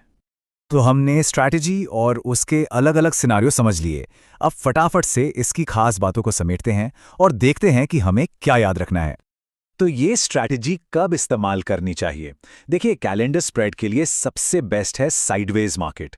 अगर मार्केट धीरे धीरे चल रहा है तभी अच्छा काम करती है, लेकिन अगर मार्केट में बहुत तेज चाल है तो ये रिस्की हो सकती है। और एक प्रो टिप, जब मार्केट में इम्प्लाइड वॉलेटिलिटी यानी आईवी कम हो तब इस स्ट्रैटेजी में एंट्री करना सबसे फायदेमंद रहता है। तो कुल मिलाकर ट्रेडर्स इसे पसंद क्यों करते हैं? पहली बात, इसमें रिस्क लिमिटेड और कंट्रोल में रहता है। दूसरी, ये टाइम डीके यानी थीटा का सीधा फायदा उठाने देती है। तीसरी, ये साइडवेज मार्केट का एक जबरदस्त हथियार है। और आखिर में ये एक डिफेंसिव यानी कि एक रक्षात्मक ट्रेड की तरह काम करती है। तो अब सवाल ये उठता है कि अगली बार जब बाजार एक दायरे में फंसा हुआ दिखे तो क्या कैलेंडर स्प्रेड एक सही रणनीति हो सकती है? इस पर विचार जरूर कीजिएगा। तो चलिए आज बात करते हैं ऑप्शंस की एक बहुत ही इंटरेस्टिंग स्ट्रैटेजी की, जिसका नाम है डबल कैलेंडर स्प्रेड। ये उन ट्रेडर्स के लिए कमाल की चीज है जो सोचते हैं कि अरे मार्केट शांत है तो अब क्या करें। देखते हैं कि ये स्ट्रैटेजी आखिर काम कैसे करती है। ये एक ऐसा सवाल है जो हर ट्रेडर को परेशान करता है। मतलब मार्केट ऊपर जा रहा हो तो पैसा बनता है, नीचे जा रहा हो तो भी बन जाता है। पर तब क्या करें जब मार्केट एक ही जगह अटक जाए, एक रेंज में फंस जाए, कोई बड़ा मूव ही ना आए। ज्यादातर स्ट्रैटेजीज तो ऐसे में जवाब दे जाती हैं। और बस यहीं पर एंट्री होती है डबल कैलेंडर स्प्रेड की। ये एक ऐसी जबरदस्त स्ट्रैटेजी है जिसे बनाया ही इसलिए गया है ताकि शांत या साइडवेज मार्केट में भी प्रॉफिट कमाया जा सके। इसमें पता है क्या, टाइम आपका सबसे बड़ा दोस्त बन जाता है। तो ये साइडवेज मार्केट स्ट्रेटजी आखिर है क्या भला? और ये अपना जादू चलाती कैसे है? चलिए इसको थोड़ा खोद कर समझते हैं। इसको ना ऐसे समझिए, हम एक साथ 2 कैलेंडर स्प्रेड बनाते हैं, एक पुट्स के साथ और दूसरा कॉल्स के साथ। अब इनको सेट कहाँ करते हैं? मार्केट की जो भी करंट प्राइस है यानी स्पॉट प्राइस, उसके थोड़ा नीचे पुट वाला और थोड़ा ऊपर कॉल वाला। नतीजा, हमें प्रॉफिट कमाने के लिए एक बहुत बड़ा और सेफ जोन मिल जाता है। तो सवाल ये है कि आखिर इस स्ट्रैटेजी को यूज ही क्यों करें? इसके पीछे कुछ बड़े सॉलिड कारण हैं। देखिए, सबसे पहले तो ये थीटा डीके मतलब टाइम की ताकत का पूरा फायदा उठाती है। आसान भाषा में कहें तो जो नज़दीकी एक्सपायरी वाले ऑप्शन हम बेचते हैं ना, वो टाइम के साथ तेजी से अपनी वैल्यू खोते हैं और वही हमारा प्रॉफिट है। दूसरा, इसमें रिस्क लिमिटेड है। पहले से पता होता है कि ज्यादा से ज्यादा कितना नुकसान होगा। और सबसे बड़ी बात, ये हमें प्रॉफिट के लिए एक छोटा सा पॉइंट नहीं बल्कि एक चौड़ी रेंज देती है। चलो थ्योरी बहुत हो गई, अब जरा प्रैक्टिकल पर आते हैं। देखते हैं कि असल में ये स्प्रेड बनता कैसे है। इसको और अच्छे से समझने के लिए एक रियल वर्ल्ड एग्जाम्पल लेते हैं निफ्टी का। मान लेते हैं कि निफ्टी अभी 22,500 पर है और हमारा मानना है कि भाई इस हफ्ते मार्केट में कुछ खास हलचल नहीं होने वाली, ये एक रेंज में ही घूमेगा। तो ठीक है, अब इस ट्रेड को स्टेप बाय स्टेप बनाकर देखते हैं। तो पहला लेग है पुट कैलेंडर स्प्रेड। हम स्पॉट प्राइस से नीचे 22,400 की स्ट्राइक पकड़ते हैं। अब यहाँ ध्यान से समझिए, हम इस हफ्ते की एक्सपायरी वाला पुट ऑप्शन बेच रहे हैं। क्यों? क्योंकि इसकी वैल्यू टाइम के साथ बहुत तेजी से गिरेगी और साथ ही हम अगले महीने की एक्सपायरी का उसी स्ट्राइक का पुट खरीद रहे हैं। इसकी वैल्यू धीरे धीरे कम होगी। तो इस पूरे लेन देन में हमारी जेब से जो पैसा गया वो है 70 रुपए, जिसे कहते हैं नेट डेबिट। अब ठीक यही काम हम मार्केट की दूसरी तरफ यानी ऊपर की साइड भी करेंगे। इस बार हम 22,600 की स्ट्राइक पर कॉल साइड का कैलेंडर बनाएंगे। सेम लॉजिक, वीकली वाली कॉल बेचेंगे जिसकी वैल्यू तेजी से गिरेगी और मंथली वाली कॉल खरीदेंगे जिसकी वैल्यू धीरे धीरे गिरेगी। यहाँ पर हमारा खर्चा आया 80 रुपए का डेबिट। तो टोटल इन्वेस्टमेंट कितना हुआ?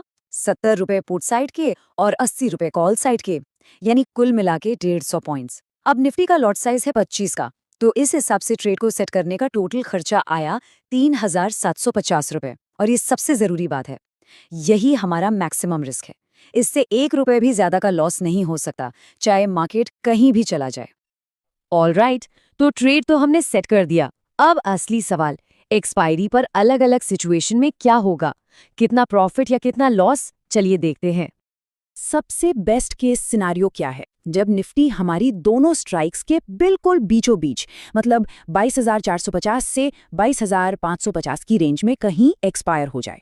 ये हमारे लिए, जैसे कहते हैं ना, एकदम स्वीट स्पॉट है। और अगर ऐसा होता है तो हमें मिलता है मैक्सिमम प्रॉफिट, जो कि है लगभग 3,750 रुपीज। अब यहाँ एक इंटरेस्टिंग चीज देखिए, हमारा जो मैक्सिमम प्रॉफिट है वो हमारे मैक्सिमम रिस्क के बराबर है। इसी वजह से ये एक बहुत ही बैलेंस्ड रिस्क रिवॉर्ड वाली स्ट्रैटेजी बन जाती है। अच्छा, अब एक और सिचुएशन लेते हैं। मान लीजिए निफ्टी थोड़ा ज्यादा हिल गया और हमारी रेंज के किनारों पर आ गया, जैसे 22,300 या 22,700 के पास। तो क्या तब भी कुछ कमाई होगी? बिल्कुल, तब भी हम प्रॉफिट में रहेंगे। अब आप सोचेंगे कैसे? सिंपल है, जो वीकली ऑप्शन हमने बेचे थे वो तो एक्सपायरी पर 0 हो जाएंगे, लेकिन जो मंथली ऑप्शन हमने खरीदे थे उनमें अभी भी अच्छी खासी टाइम वैल्यू बची होगी। तो इस केस में भी एक लॉट पर 1,000-2,000 रुपए का प्रॉफिट आराम से बन सकता है। और अब बात करते हैं सबसे बुरे हाल की, वर्स्ट केस। ये तब होगा जब मार्केट में कोई बड़ा तूफान आ जाए, मतलब निफ्टी एक जोरदार मूव दे और हमारी रेंज से बहुत दूर निकल जाए, चाहे ऊपर की तरफ या नीचे। तो ऐसे में नुकसान तो होगा, लेकिन, और ये लेकिन बहुत जरूरी है, वो नुकसान हमारे शुरुआती इन्वेस्टमेंट यानी 3,750 रुपए से 1 पैसा भी ज्यादा नहीं हो सकता। हमारा रिस्क पूरी तरह से कंट्रोल्ड है, लॉक्ड। तो इस पूरी स्ट्रैटेजी का निचोड़ क्या है, इसका फाइनल वर्डिक्ट क्या है? चलिए मेन पॉइंट्स को फटाफट समेटते हैं। अब जरा इसे एक सिंगल कैलेंडर स्प्रेड के साथ कंपेयर करके देखते हैं। देखिए, डबल कैलेंडर हमें प्रॉफिट के लिए एक चौड़ा और स्टेबल जोन देता है, जो रेंज बाउंड मार्केट के लिए परफेक्ट है। दूसरी तरफ सिंगल कैलेंडर का दायरा बहुत ही नैरो होता है। वो इस उम्मीद पर टिका होता है कि मार्केट एक खास प्राइस पर पिन हो जाए।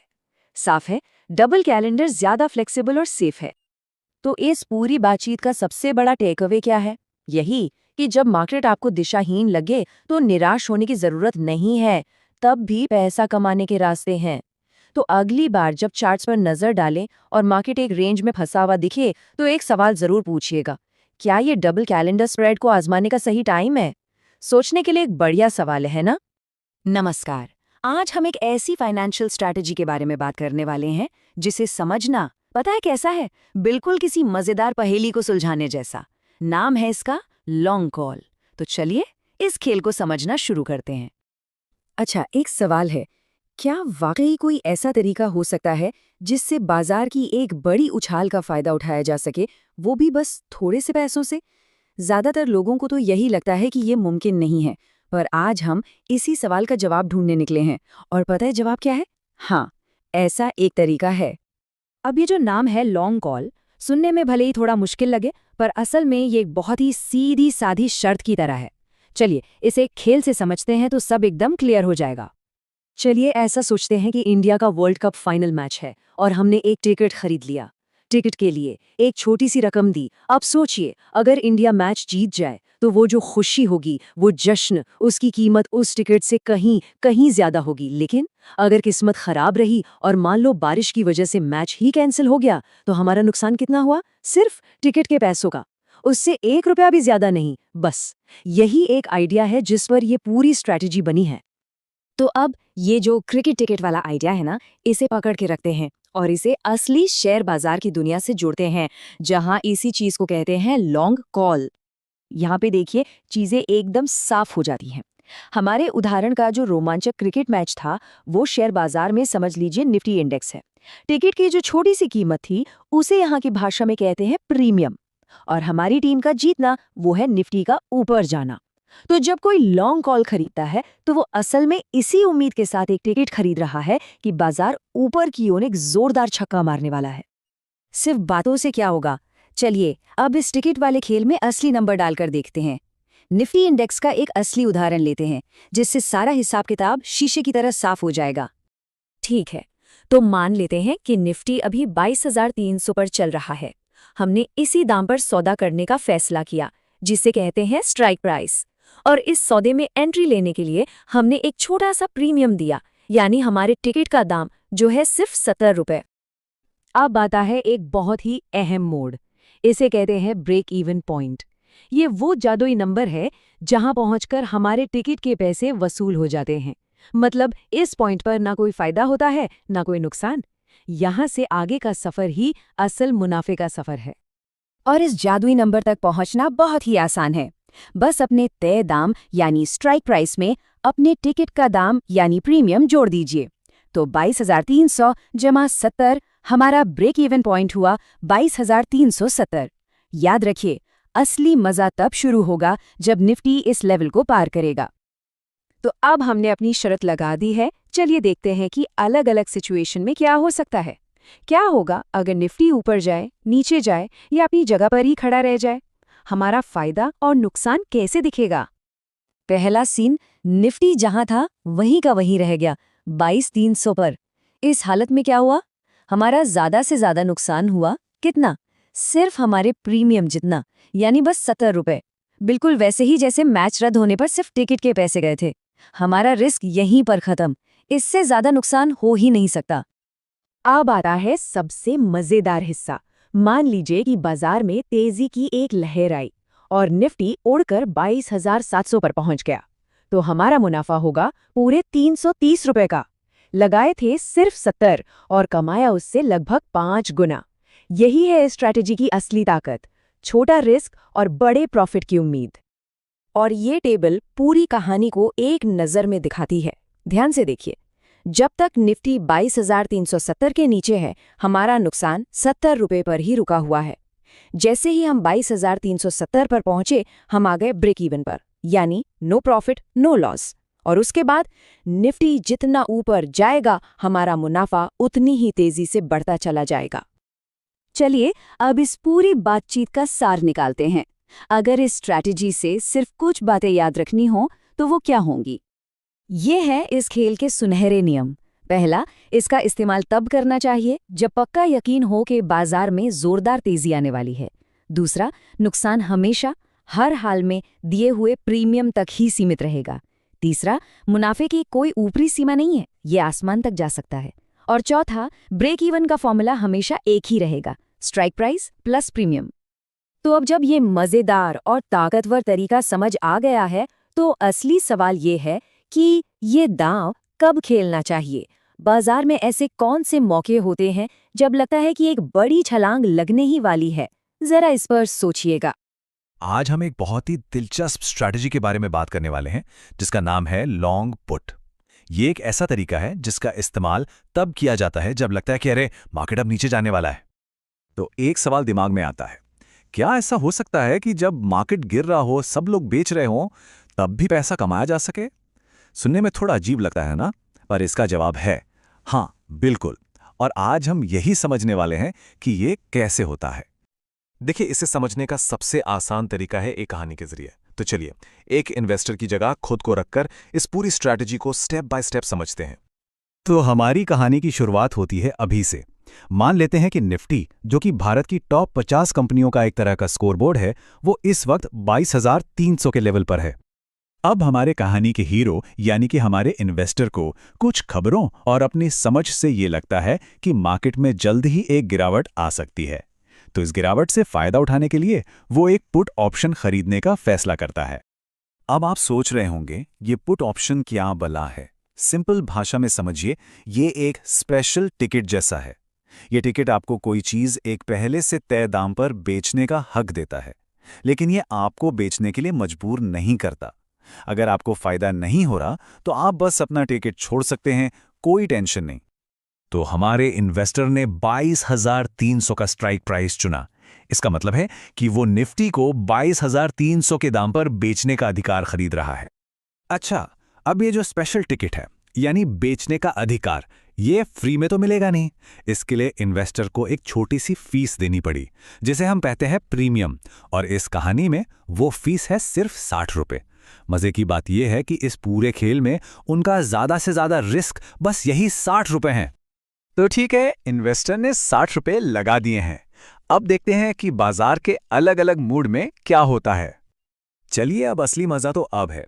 हम देखेंगे कि अगर मार्केट ऊपर जाता है, नीचे आता है या वहीं का वहीं खड़ा रहता है, तो हमारे इन्वेस्टर के उन 60 रुपये का आखिर होता क्या है।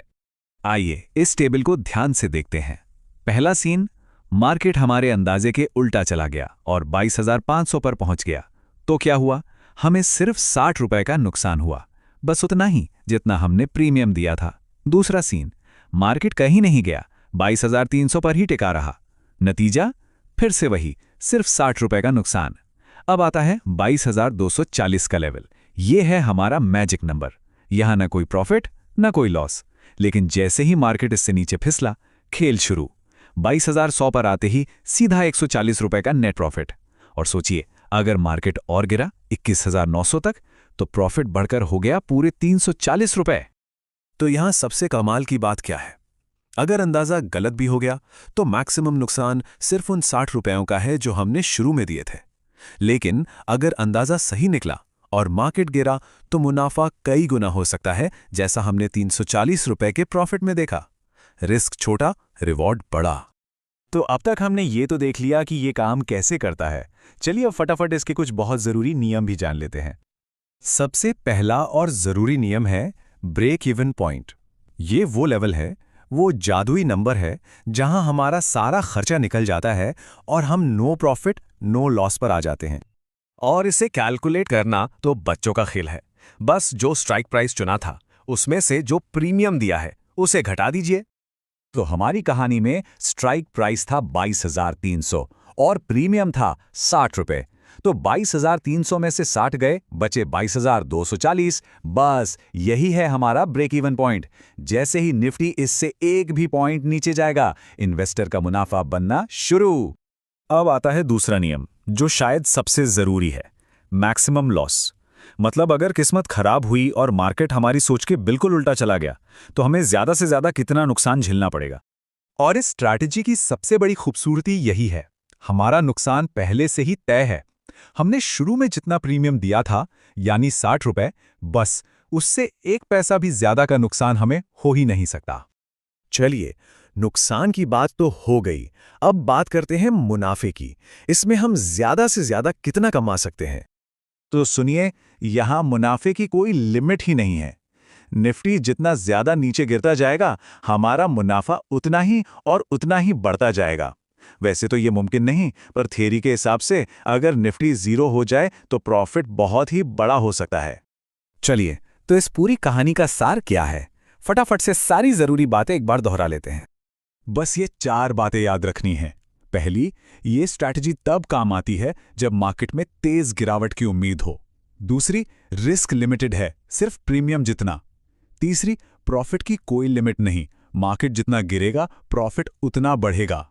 और चौथी, ब्रेक इवन निकालना बहुत ही आसान है, स्ट्राइक प्राइस माइनस प्रीमियम। तो आखिर में बस एक सवाल छोड़कर जा रहा हूं।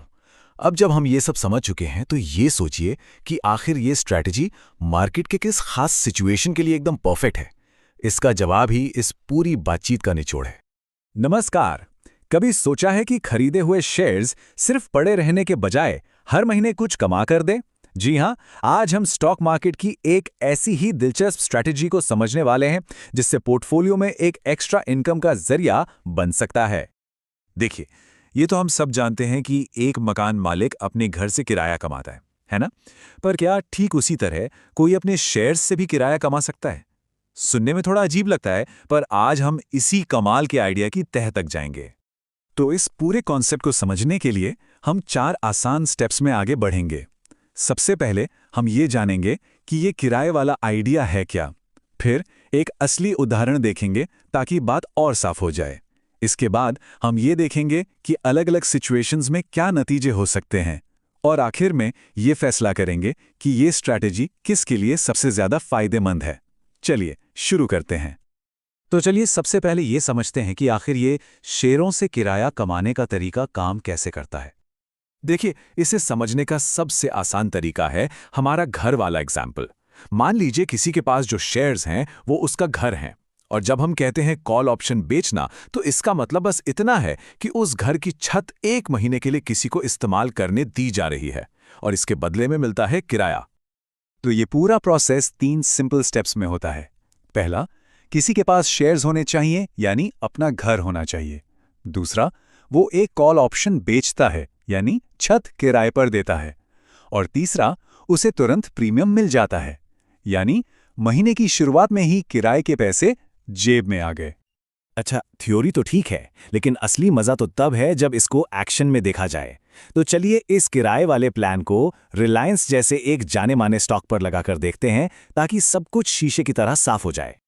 तो कहानी की शुरुआत यहां से होती है। किसी के पास रिलायंस का एक शेयर है और उसकी मार्केट में कीमत है 2400 रुपए। ये है हमारा स्टार्टिंग पॉइंट। और यहां आता है सबसे पहला फायदा। जैसे ही ये सौदा होता है ना, जेब में तुरंत 30 रुपए का प्रीमियम आ जाता है। ये एक तरह का पक्का कराया है। अब चाहे महीने के आखिर में शेयर की कीमत कुछ भी हो, ये 30 रुपए तो पक्के हो गए। अब आता है सबसे जरूरी हिस्सा, स्ट्राइक प्राइस। ये एक पहले से तय की गई कीमत है, हमारे एग्जाम्पल में 2500 रुपए। इसे ऐसे समझिए, ये एक तरह की शर्त है कि अगर महीने के आखिर में शेयर की कीमत 2500 रुपए से ज्यादा हो गई, तो दूसरे इंसान के पास ये हक होगा कि वो उस शेयर को 2500 रुपए में खरीद सके। उसकी मर्जी है, वो चाहे तो खरीदे, पर अगर वो खरीदना चाहे तो शेयर बेचना ही पड़ेगा। इसका मतलब क्या हुआ? मतलब ये कि अगर रिलायंस का शेयर गिरकर 2370 रुपए पर आ भी गया, तब भी कोई नुकसान नहीं होगा। क्यों? क्योंकि जो 30 रुपए का किराया यानी प्रीमियम मिला था, उसने शेयर की कीमत में आई 30 रुपए की गिरावट की भरपाई कर दी। लेकिन हर अच्छी चीज की एक शर्त होती है। इस स्ट्रैटेजी का सबसे बड़ा नियम यही है, मुनाफा लिमिटेड है। इस केस में मैक्सिमम प्रॉफिट 130 रुपए पर लॉक हो गया है। अब चाहे रिलायंस का शेयर आसमान भी क्यों न छू ले, 130 रुपए से ज्यादा का फायदा नहीं होगा। यही वो कीमत है जो पक्का किराया कमाने के लिए चुकानी पड़ती है। तो अब चलते हैं सबसे दिलचस्प हिस्से पर। जब महीने के आखिर में ये किराए का एग्रीमेंट खत्म होता है, तो क्या क्या हो सकता है? चलिए अलग अलग सिचुएशंस को देखते हैं। चलिए इस टेबल को जरा ध्यान से देखते हैं। गौर कीजिए, अगर शेयर की कीमत गिरकर 2300 रुपये हो जाती है तब भी नुकसान सिर्फ 70 रुपये का है, क्योंकि 30 रुपये के किराए ने थोड़ा बचा लिया। अब दूसरी तरफ देखिए, अगर कीमत 2500 या उससे भी ऊपर, मान लीजिए 2600 रुपये तक चली जाती है, तो भी मुनाफा 130 रुपये पर ही रुक जाता है। क्यों? क्योंकि सौदा ही 2500 रुपये पर शेयर बेचने का था। किराया तो मिला, पर बड़े मुनाफे का मौका हाथ से निकल गया। तो इस पूरी कहानी को ना हम दो हिस्सों में बांट सकते हैं। अगर रिलायंस की कीमत 2500 रुपये से नीचे रहती है तो बहुत बढ़िया, शेयर भी पास रहा और 30 रुपये का किराया भी मिल गया। लेकिन अगर कीमत 2500 के पार निकल जाती है तो शेयर बेचना पड़ेगा और मुनाफा वहीं का वहीं रुक जाएगा। तो अब आते हैं सबसे बड़े सवाल पर।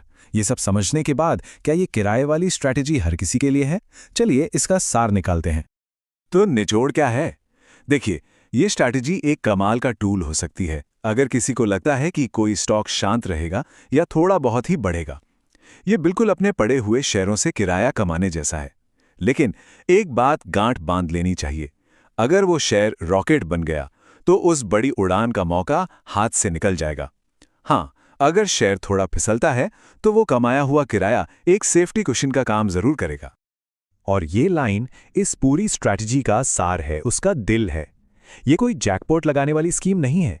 ये उन लोगों के लिए है जो अपने मौजूदा इन्वेस्टमेंट से ही धीरे धीरे और लगातार एक एक्स्ट्रा इनकम का जरिया बनाना चाहते हैं। तो आखिर में सारी बात इस एक सवाल पर आकर रुक जाती है, क्या कोई बड़े मुनाफे की संभावना को छोड़कर एक छोटी पक्की आमदनी चुनना पसंद करेगा? इसका कोई सही या गलत जवाब नहीं है। ये पूरी तरह से इस बात पर निर्भर करता है कि किसी निवेशक का लक्ष्य क्या है। नमस्ते। क्या कभी ऐसा हुआ है कि आपके पास कोई बहुत अच्छा स्टॉक हो और मन में ये डर लगा रहता हो कि कहीं बाजार गिरा तो सारा फायदा चला जाएगा? आज हम इसी मुश्किल का एक बहुत ही शानदार हल जानने वाले हैं। एक ऐसी स्ट्रैटेजी जो आपके स्टॉक्स के लिए बिल्कुल एक इंश्योरेंस पॉलिसी की तरह काम करती है। इसे कहते हैं प्रोटेक्टिव पुट। चलिए इसे एकदम आसान भाषा में समझते हैं। जरा एक पल के लिए सोचिए, कैसा हो अगर आप स्टॉक मार्केट की तेजी का पूरा मजा ले सकें, लेकिन जब बाजार गिरे तो आपको कोई टेंशन ही ना हो। क्या यह मुमकिन है कि गिरने का डर हमेशा के लिए खत्म हो जाए? जी हां, बिल्कुल मुमकिन है। देखिए, हर निवेशक के दिल में ना एक ही लड़ाई चलती रहती है। एक तरफ तो स्टॉक मार्केट से बढ़िया पैसा कमाने की उम्मीद होती है और दूसरी तरफ अपनी मेहनत की कमाई डूब जाने का डर। और सच तो यह है कि यही डर हमें कई बार सही फैसले लेने से रोक देता है। तो क्या हो अगर मैं कहूं कि इस डर का एक पक्का इलाज है?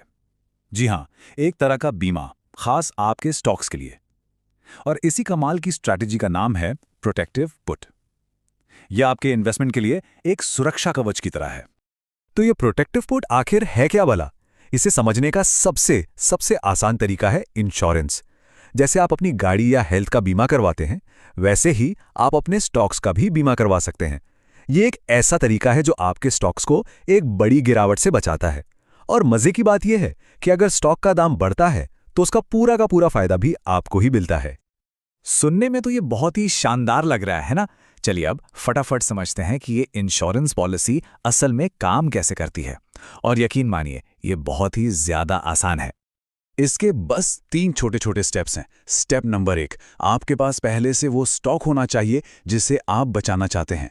स्टेप नंबर 2, आप उसी स्टॉक का एक पुट ऑप्शन खरीदते हैं। यही पुट ऑप्शन आपकी इंश्योरेंस पॉलिसी है। और स्टेप नंबर 3, बस हो गया।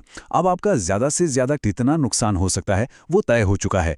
उससे एक पैसा भी ज्यादा नुकसान नहीं होगा। अब थ्योरी तो बहुत हो गई है ना? चलिए एक असली दुनिया का उदाहरण लेते हैं ताकि ये बात दिमाग में बिल्कुल बैठ जाए। और इसके लिए हम सबकी जानी पहचानी कंपनी रिलायंस इंडस्ट्रीज का एग्जाम्पल लेते हैं। तो मान लीजिए कि आपके पास रिलायंस का एक शेयर है और आज बाजार में उसकी कीमत चल रही है पूरे 2500 रुपये। अब जैसा हर इंश्योरेंस के साथ होता है, इस सुरक्षा के लिए भी एक छोटी सी लागत यानी एक प्रीमियम देना होता है। तो इस केस में हमारी इंश्योरेंस पॉलिसी का प्रीमियम है सिर्फ 30 रुपये प्रति शेयर। ठीक है, तो हिसाब किताब सेट है।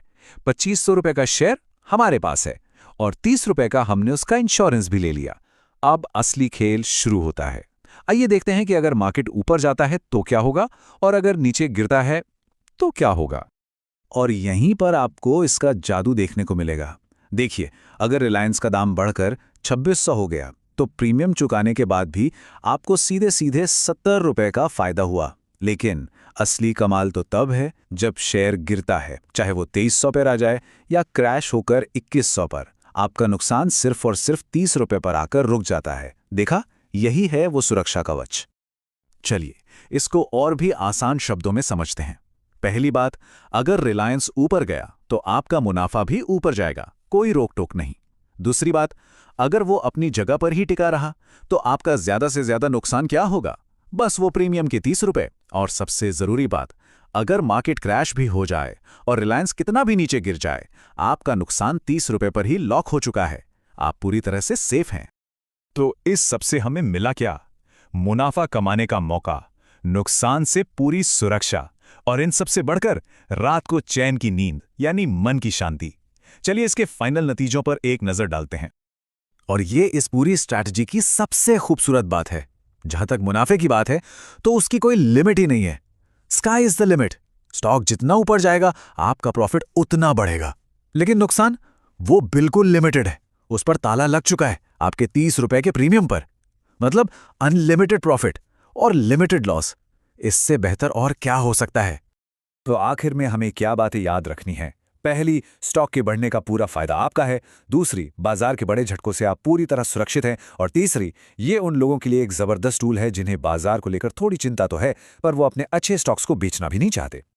इस पूरी बात को अगर एक लाइन में कहना हो तो वो ये है, ये स्ट्रैटेजी आपको मन की शांति और नुकसान से एक आसान सुरक्षा देती है, और इसके लिए आपको मुनाफा कमाने का मौका छोड़ने की भी जरूरत नहीं है।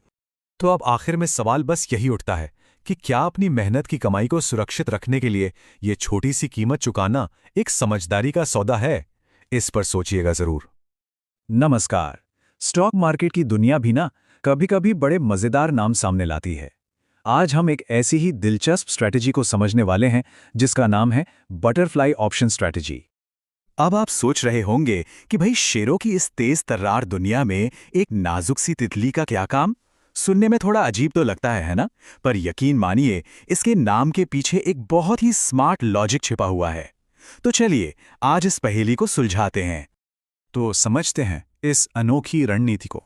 देखिए, ये कोई रोज-रोज इस्तेमाल करने वाली चीज नहीं है। इसे एक बहुत ही खास सिचुएशन, एक खास तरह के बाजार के लिए ही बनाया गया है। तो आखिर ये है क्या? एकदम सीधी सरल भाषा में कहें तो बटरफ्लाई स्ट्रैटेजी तब काम आती है जब हमें लगता है कि किसी शेयर का भाव ज्यादा ऊपर नीचे नहीं होने वाला। मतलब जब बाजार शांत हो और हमें उम्मीद हो कि स्टॉक एक छोटी सी रेंज में ही घूमेगा।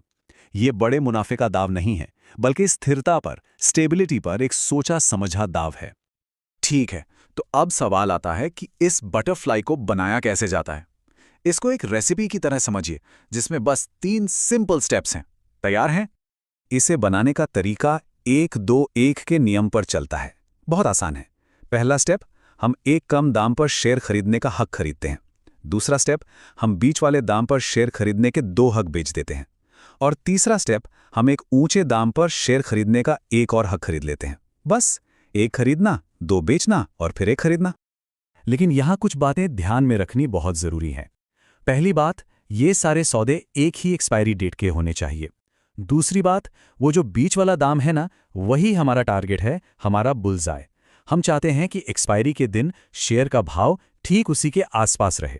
और हां, ये सब मिलाकर कुल 4 ट्रेड होते हैं जो एक साथ किए जाते हैं। चलिए, अब थियोरी बहुत हो गई। इस पूरी कहानी को एक असली उदाहरण से समझते हैं। इससे सब कुछ एकदम शीशे की तरह साफ हो जाएगा। इसके लिए हम रिलायंस के स्टॉक का एग्जाम्पल लेते हैं। तो मान लेते हैं कि रिलायंस का शेयर अभी 2500 रुपए पे ट्रेड कर रहा है। ये हमारा स्टार्टिंग पॉइंट है। पहला कदम, हम 2400 रुपए पर रिलायंस खरीदने का एक हक यानी कॉल ऑप्शन खरीदते हैं। इसके लिए हमें 120 रुपए देने पड़ते हैं, तो हमारी जेब से 120 रुपए चले गए। दूसरा कदम, अब हम 2500 रुपए पर रिलायंस खरीदने के 2 हक बेच देते हैं। मान लीजिए हर एक से हमें 60 रुपए मिले, तो कुल मिलाकर हमारी जेब में 120 रुपए वापस आ गए। और आखिरी कदम, हम 2600 रुपए पर रिलायंस खरीदने का एक और हक खरीदते हैं जिसकी कीमत है 30 रुपए, तो हमारी जेब से 30 रुपए और निकल गए। तो अब जरा हिसाब किताब करते हैं। हमने 120 रुपए और 30 रुपए यानी कुल 150 रुपए खर्च किए और 120 रुपए हमारी जेब में वापस आए। तो इस पूरी स्ट्रैटेजी को सेटअप करने का हमारा नेट खर्च कितना आया? सिर्फ 30 रुपए। और मजे की बात जानते हैं, यही वो सबसे बड़ी रकम है जिसका हमें इस ट्रेड में नुकसान हो सकता है। इससे एक पैसा भी ज्यादा नहीं। अब आते हैं सबसे जरूरी हिस्से पर, यानी कि इस खेल में कितना जीता जा सकता है, कितना हारा जा सकता है और कैसे। तो देखिए, इस सौदे में क्या मिल सकता है और क्या जा सकता है। इसमें ज्यादा से ज्यादा मुनाफा 70 रुपए का हो सकता है और ज्यादा से ज्यादा नुकसान सिर्फ 30 रुपए का। वही 30 रुपए जो हमने इसे शुरू करने में लगाए थे। और ये 2 नंबर्स हैं हमारे सेफ्टी जोन। इन्हें ब्रेक इवन पॉइंट्स भी कहते हैं। मतलब जब तक रिलायंस का भाव एक्सपायरी के दिन 2430 और 2570 के बीच में रहता है, हमें कोई नुकसान नहीं होता। ये हमारी बाउंड्री लाइंस हैं। और अब वो पल आ गया है जब इस स्ट्रैटेजी का नाम समझ आएगा। देखिए, अगर स्टॉक का भाव ठीक हमारे टारगेट यानी 2500 रुपए पर बंद होता है तो हमें सबसे ज्यादा प्रॉफिट मिलता है 70 रुपए का। जैसे जैसे भाव इस नंबर से दूर जाता है, हमारा प्रॉफिट कम होता जाता है। और अगर भाव हमारे सेफ्टी जोन से बाहर निकल जाता है, चाहे ऊपर या नीचे, तो हमें सिर्फ 30 रुपए का फिक्स नुकसान होता है। अब जरा इसके ग्राफ की शेप को अपने दिमाग में बनाइए। बीच में प्रॉफिट की एक चोटी और दोनों तरफ नुकसान की एक सपाट लाइन। कैसा दिख रहा है? बिल्कुल एक तितली जैसा। बीच में उसकी बॉडी और दोनों तरफ उसके पंख। इसीलिए तो इसे बटरफ्लाई स्ट्रैटेजी कहते हैं। तो आखिर में सवाल यही उठता है कि इस खास टूल का इस्तेमाल करने का सबसे सही समय कौन सा है? इसका जवाब बहुत सीधा है। जब बाजार में ज्यादा हलचल ना हो, जब लगे कि शेयर का भाव एक छोटी सी रेंज के अंदर ही शांत रहेगा। यानी ये स्ट्रैटेजी तूफानी मौसम के लिए नहीं है, बल्कि शांत मौसम के लिए है। बटरफ्लाई स्ट्रैटेजी के पीछे की सोच को ये लाइन बहुत अच्छे से समझाती है। इसका मकसद हर बॉल पर छक्का मारना नहीं है। इसका मकसद है अपनी विकेट बचाकर धीरे धीरे रन बनाकर गेम को जीतना। ये बड़े मुनाफे का पीछा करने से ज्यादा अपने नुकसान को कंट्रोल करने के बारे में है। और हम आपको इसी एक सवाल के साथ छोड़ जाते हैं, क्या ट्रेडिंग में हमेशा सबसे बड़ा मुनाफा कमाना ही सब कुछ है, या फिर उससे ज्यादा जरूरी ये है कि पहले अपने नुकसान को सीमित किया जाए? इस पर सोचिएगा जरूर। नमस्ते। चलिए बाजार से पैसे कमाने का एक ऐसा तरीका देखते हैं जिसमें ये टेंशन ही ना हो कि बाजार ऊपर जाएगा या नीचे। कैसा रहेगा? आज हम एक ऐसी ही गजब की स्ट्रैटेजी की बात करने वाले हैं। अक्सर हमें यही लगता है ना कि पैसा तो तभी बनता है जब बाजार में कोई बड़ी हलचल हो, या तो जबरदस्त तेजी हो या मंदी। लेकिन सोचिए, अगर बाजार एकदम सुस्त हो, शांत पड़ा हो, तब भी क्या पैसा कमाने का कोई मौका हो सकता है? बस यही सवाल आज हमारी चर्चा का सेंटर पॉइंट है। सोचकर देखिए, ज्यादातर लोग या तो स्टॉक के रॉकेट बनने पर पैसा लगाते हैं या उसके डूबने पर। लेकिन क्या हो अगर हम इस बात पर दांव लगाएं कि कुछ खास होगा ही नहीं? बिल्कुल, जैसे एक क्रिकेट मैच में इस बात पर बेट करना कि स्कोर एक बहुत ही छोटी सी रेंज में ही आकर रुक जाएगा। ठीक है, तो चलिए इस शांत बाजार के हथियार से मिलते हैं। इसका नाम है आयरन कॉन्डोर। ये एक बहुत ही स्पेशल टूल है जो खास ऐसे ही मौकों के लिए बना है। तो आयरन कॉन्डोर है क्या चीज? ये एक ऐसी स्ट्रैटेजी है जिसमें फायदा तब होता है जब कोई स्टॉक एक पहले से तय किए गए दायरे के अंदर ही घूमता रहता है। इसको स्पेशली लो वॉलेटिलिटी यानी कम उतार चढ़ाव वाले बाजार के लिए ही डिजाइन किया गया है। चलिए इसका गेम प्लान समझते हैं। सबसे पहली बात, यहां फायदा स्टेबिलिटी से मिलता है, बड़े बड़े मूव्स से नहीं। दूसरी बात, रिस्क लिमिटेड है, मतलब आपको पहले दिन से पता होता है कि ज्यादा से ज्यादा नुकसान कितना हो सकता है। और हां, इसका मतलब फायदा भी लिमिटेड है। और सबसे इंपॉर्टेंट, हमारा गोल है शुरुआत में ही एक इनाम, जिसे हम प्रीमियम कहते हैं, कलेक्ट कर लेना। ठीक है, तो अब सवाल यह है कि यह होता कैसे है। इसको ऐसे समझिए जैसे हम स्टॉक के लिए एक सेफ्टी जोन या एक सुरक्षित खेल का मैदान बना रहे हैं, एक ऐसी जगह जहां स्टॉक आराम से खेल सकें। इस जोन को बनाने के बस 4 सिंपल से स्टेप्स हैं। पहला, हम नीचे की एक बाउंड्री सेट करते हैं। दूसरा, हम ऊपर की एक बाउंड्री सेट करते हैं। और फिर तीसरा और चौथा स्टेप, हम इन दोनों बाउंड्रीज के बाहर एक एक सेफ्टी नेट लगा देते हैं, एक तरह का इंश्योरेंस, ताकि अगर स्टॉक इन बाउंड्रीज से बाहर निकल भी जाए तो हमारा नुकसान लिमिटेड रहे। सिर्फ थियरी से काम नहीं चलेगा। चलिए इसको एक रियल एग्जाम्पल से समझते हैं, और इसके लिए हम रिलायंस के स्टॉक का इस्तेमाल करेंगे। तो मान लीजिए कि रिलायंस का शेयर अभी 2500 रुपए पर ट्रेड कर रहा है। अब हम इसके आसपास अपना वो सेफ जोन बनाएंगे। चलिए अब हम अपना सेफ जोन बनाना शुरू करते हैं। हमने नीचे की बाउंड्री 2450 रुपए पर सेट की। ऐसा करने पर हमें एक छोटा सा इनाम मिलता है, मान लीजिए 30 रुपए प्रति शेयर। फिर हम ऊपर की बाउंड्री 2550 रुपये पर सेट करते हैं। इससे हमें एक और इनाम मिलता है, मान लीजिए 25 रुपये प्रति शेयर। लेकिन हमें प्रोटेक्शन भी तो चाहिए, है ना? तो नीचे की तरफ हम 2400 रुपये पर एक सेफ्टी नेट खरीदते हैं। इसके लिए हमें अपनी जेब से 15 रुपये प्रति शेयर देने पड़ते हैं। ये हमारा इंश्योरेंस है। बिल्कुल उसी तरह ऊपर की तरफ 2600 रुपये पर एक और सेफ्टी नेट खरीदते हैं, जिसका खर्च आता है 10 रुपये प्रति शेयर। तो अब पूरा हिसाब किताब क्या हुआ? देखिए, हमें मिले 30 रुपये और 25 रुपये, यानी टोटल 55 रुपये, और हमारे खर्च हुए 15 रुपये और 10 रुपये, यानी टोटल 25 रुपये। तो 55 में से 25 गए, बचे 30 रुपये। ये 30 रुपये प्रति शेयर हमारा नेट इनाम है, जो हमें मिल जाएगा अगर स्टॉप हमारे बनाए जोन के अंदर ही रहता है। अब खेल के आखिर में क्या होगा? चलिए देखते हैं कि जीत, हार या ड्रॉ के अलग-अलग सिनारियो क्या हो सकते हैं। इस टेबल पे जरा ध्यान दीजिए। अगर रिलायंस का दाम एक्सपायरी के दिन हमारे सेफ जोन यानी 2450 रुपए से 2550 रुपए के बीच कहीं भी रहता है, तो हमें मिलता है मैक्सिमम प्रॉफिट, जो कि है 3000 रुपए प्रति लॉट। अगर दाम 2420 रुपए या 2580 रुपए पर पहुंचता है, तो ना फायदा ना नुकसान। और अगर दाम इस रेंज से बाहर निकल जाता है, जैसे 2380 रुपए या 2620 रुपए, तो नुकसान होता है। लेकिन वो नुकसान भी पहले से तय है, यानी ज्यादा से ज्यादा 2000 रुपए। तो इस खेल की दो सबसे इंपॉर्टेंट बातें क्या हैं? बेस्ट केस सिनेरियो है 3000 रुपए का प्रॉफिट, जो वही इनाम है जो हमने शुरू में जमा किया था। और वर्स्ट केस सिनेरियो है 2000 रुपए का नुकसान। और सबसे मजेदार बात यह है कि ये दोनों चीजें हमें ट्रेड लेने के पहले दिन से ही पता होती हैं। कोई सरप्राइज नहीं, कोई झटका नहीं। तो इस सब का मतलब क्या निकलता है? इससे हमें क्या सीखना चाहिए? चलिए इस पूरी बात का आखिरी निचोड़ निकालते हैं। चलिए, जो जरूरी बातें हैं उन्हें एक बार फिर से देख लेते हैं।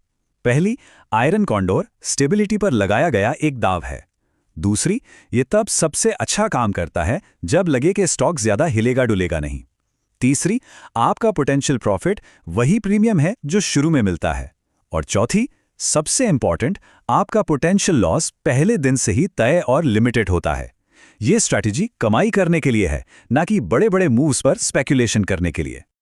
जैसा कि यहां लिखा है, लक्ष्य ये है कि समय बीतने के साथ साथ कम से कम दाम के बदलाव से फायदा कमाया जाए। मतलब जैसे जैसे वक्त गुजरता है और स्टॉक शांत रहता है, हमारे पैसे कमाने का चांस बढ़ता जाता है। तो अगली बार जब बाजार एकदम शांत या बोरिंग लगे, तो क्या उसे सिर्फ एक सुस्त दिन समझना चाहिए या फिर एक अपॉर्चुनिटी? सोचने वाली बात है ना। नमस्कार, कभी सोचा है कि अगर कोई स्टॉक, मान लीजिए रिलायंस, बस एक ही जगह पर अटका रहे, न ज्यादा ऊपर जाए न ज्यादा नीचे, तो भी क्या उससे पैसे बन सकते हैं? ज्यादातर लोग शायद कहेंगे नहीं, ये कैसे हो सकता है। लेकिन मजे की बात यह है कि जवाब है हाँ, बिल्कुल हो सकता है। तो चलिए आज इसी अनोखी पहेली को सुलझाते हैं। हाँ, ये सवाल सुनने में थोड़ा अजीब लगता है ना? क्योंकि हम तो यही सोचते हैं कि शेयर बाजार में पैसा तभी बनता है जब वो या तो ऊपर जाए या नीचे। लेकिन एक बहुत ही खास स्ट्रैटेजी है जो उन लोगों के लिए बनी है जो मानते हैं कि बाजार कुछ समय के लिए एकदम शांत रहने वाला है। इस स्ट्रैटेजी का नाम है शॉर्ट स्ट्रैंगल। अब इसे ऐसे समझिए, जैसे आप एक शर्त लगा रहे हैं कि एक फुटबॉल प्लेयर गोल करने की बजाय मैदान के बीच वाले हिस्से में ही खेलता रहेगा। अगर वो बीच में ही रहा तो आप शर्त जीत गए। ठीक वैसे ही स्टॉक मार्केट में ये एक शर्त है कि स्टॉक का भाव एक तय दायरे के अंदर ही रहेगा, उससे बाहर नहीं जाएगा। तो चलिए अब जरा गहराई में उतरते हैं और देखते हैं कि ये शॉर्ट स्ट्रैंगल आखिर काम कैसे करता है। इसके 3 बहुत ही सिंपल स्टेप्स हैं। पहला, आप एक ऊपरी सीमा बनाते हैं एक कॉल ऑप्शन बेचकर। दूसरा, आप एक निचली सीमा बनाते हैं एक पुट ऑप्शन बेचकर। और तीसरा, और ये सबसे मजेदार हिस्सा है, इन दोनों को बेचने पर आपको तुरंत एक इनाम मिलता है, जिसे कहते हैं प्रीमियम। ये प्रीमियम सीधा आपकी जेब में। अब थियरी बहुत हो गई, चलिए एक असली उदाहरण से समझते हैं तो बात एकदम साफ हो जाएगी। और इसके लिए हम लेते हैं रिलायंस के स्टॉक का एग्जाम्पल।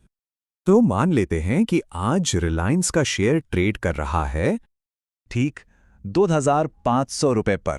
यह है हमारा स्टार्टिंग पॉइंट, हमारा सेंटर। अब हम इसी कीमत के आसपास अपना वो सुरक्षित दायरा या सेफ जोन बनाएंगे।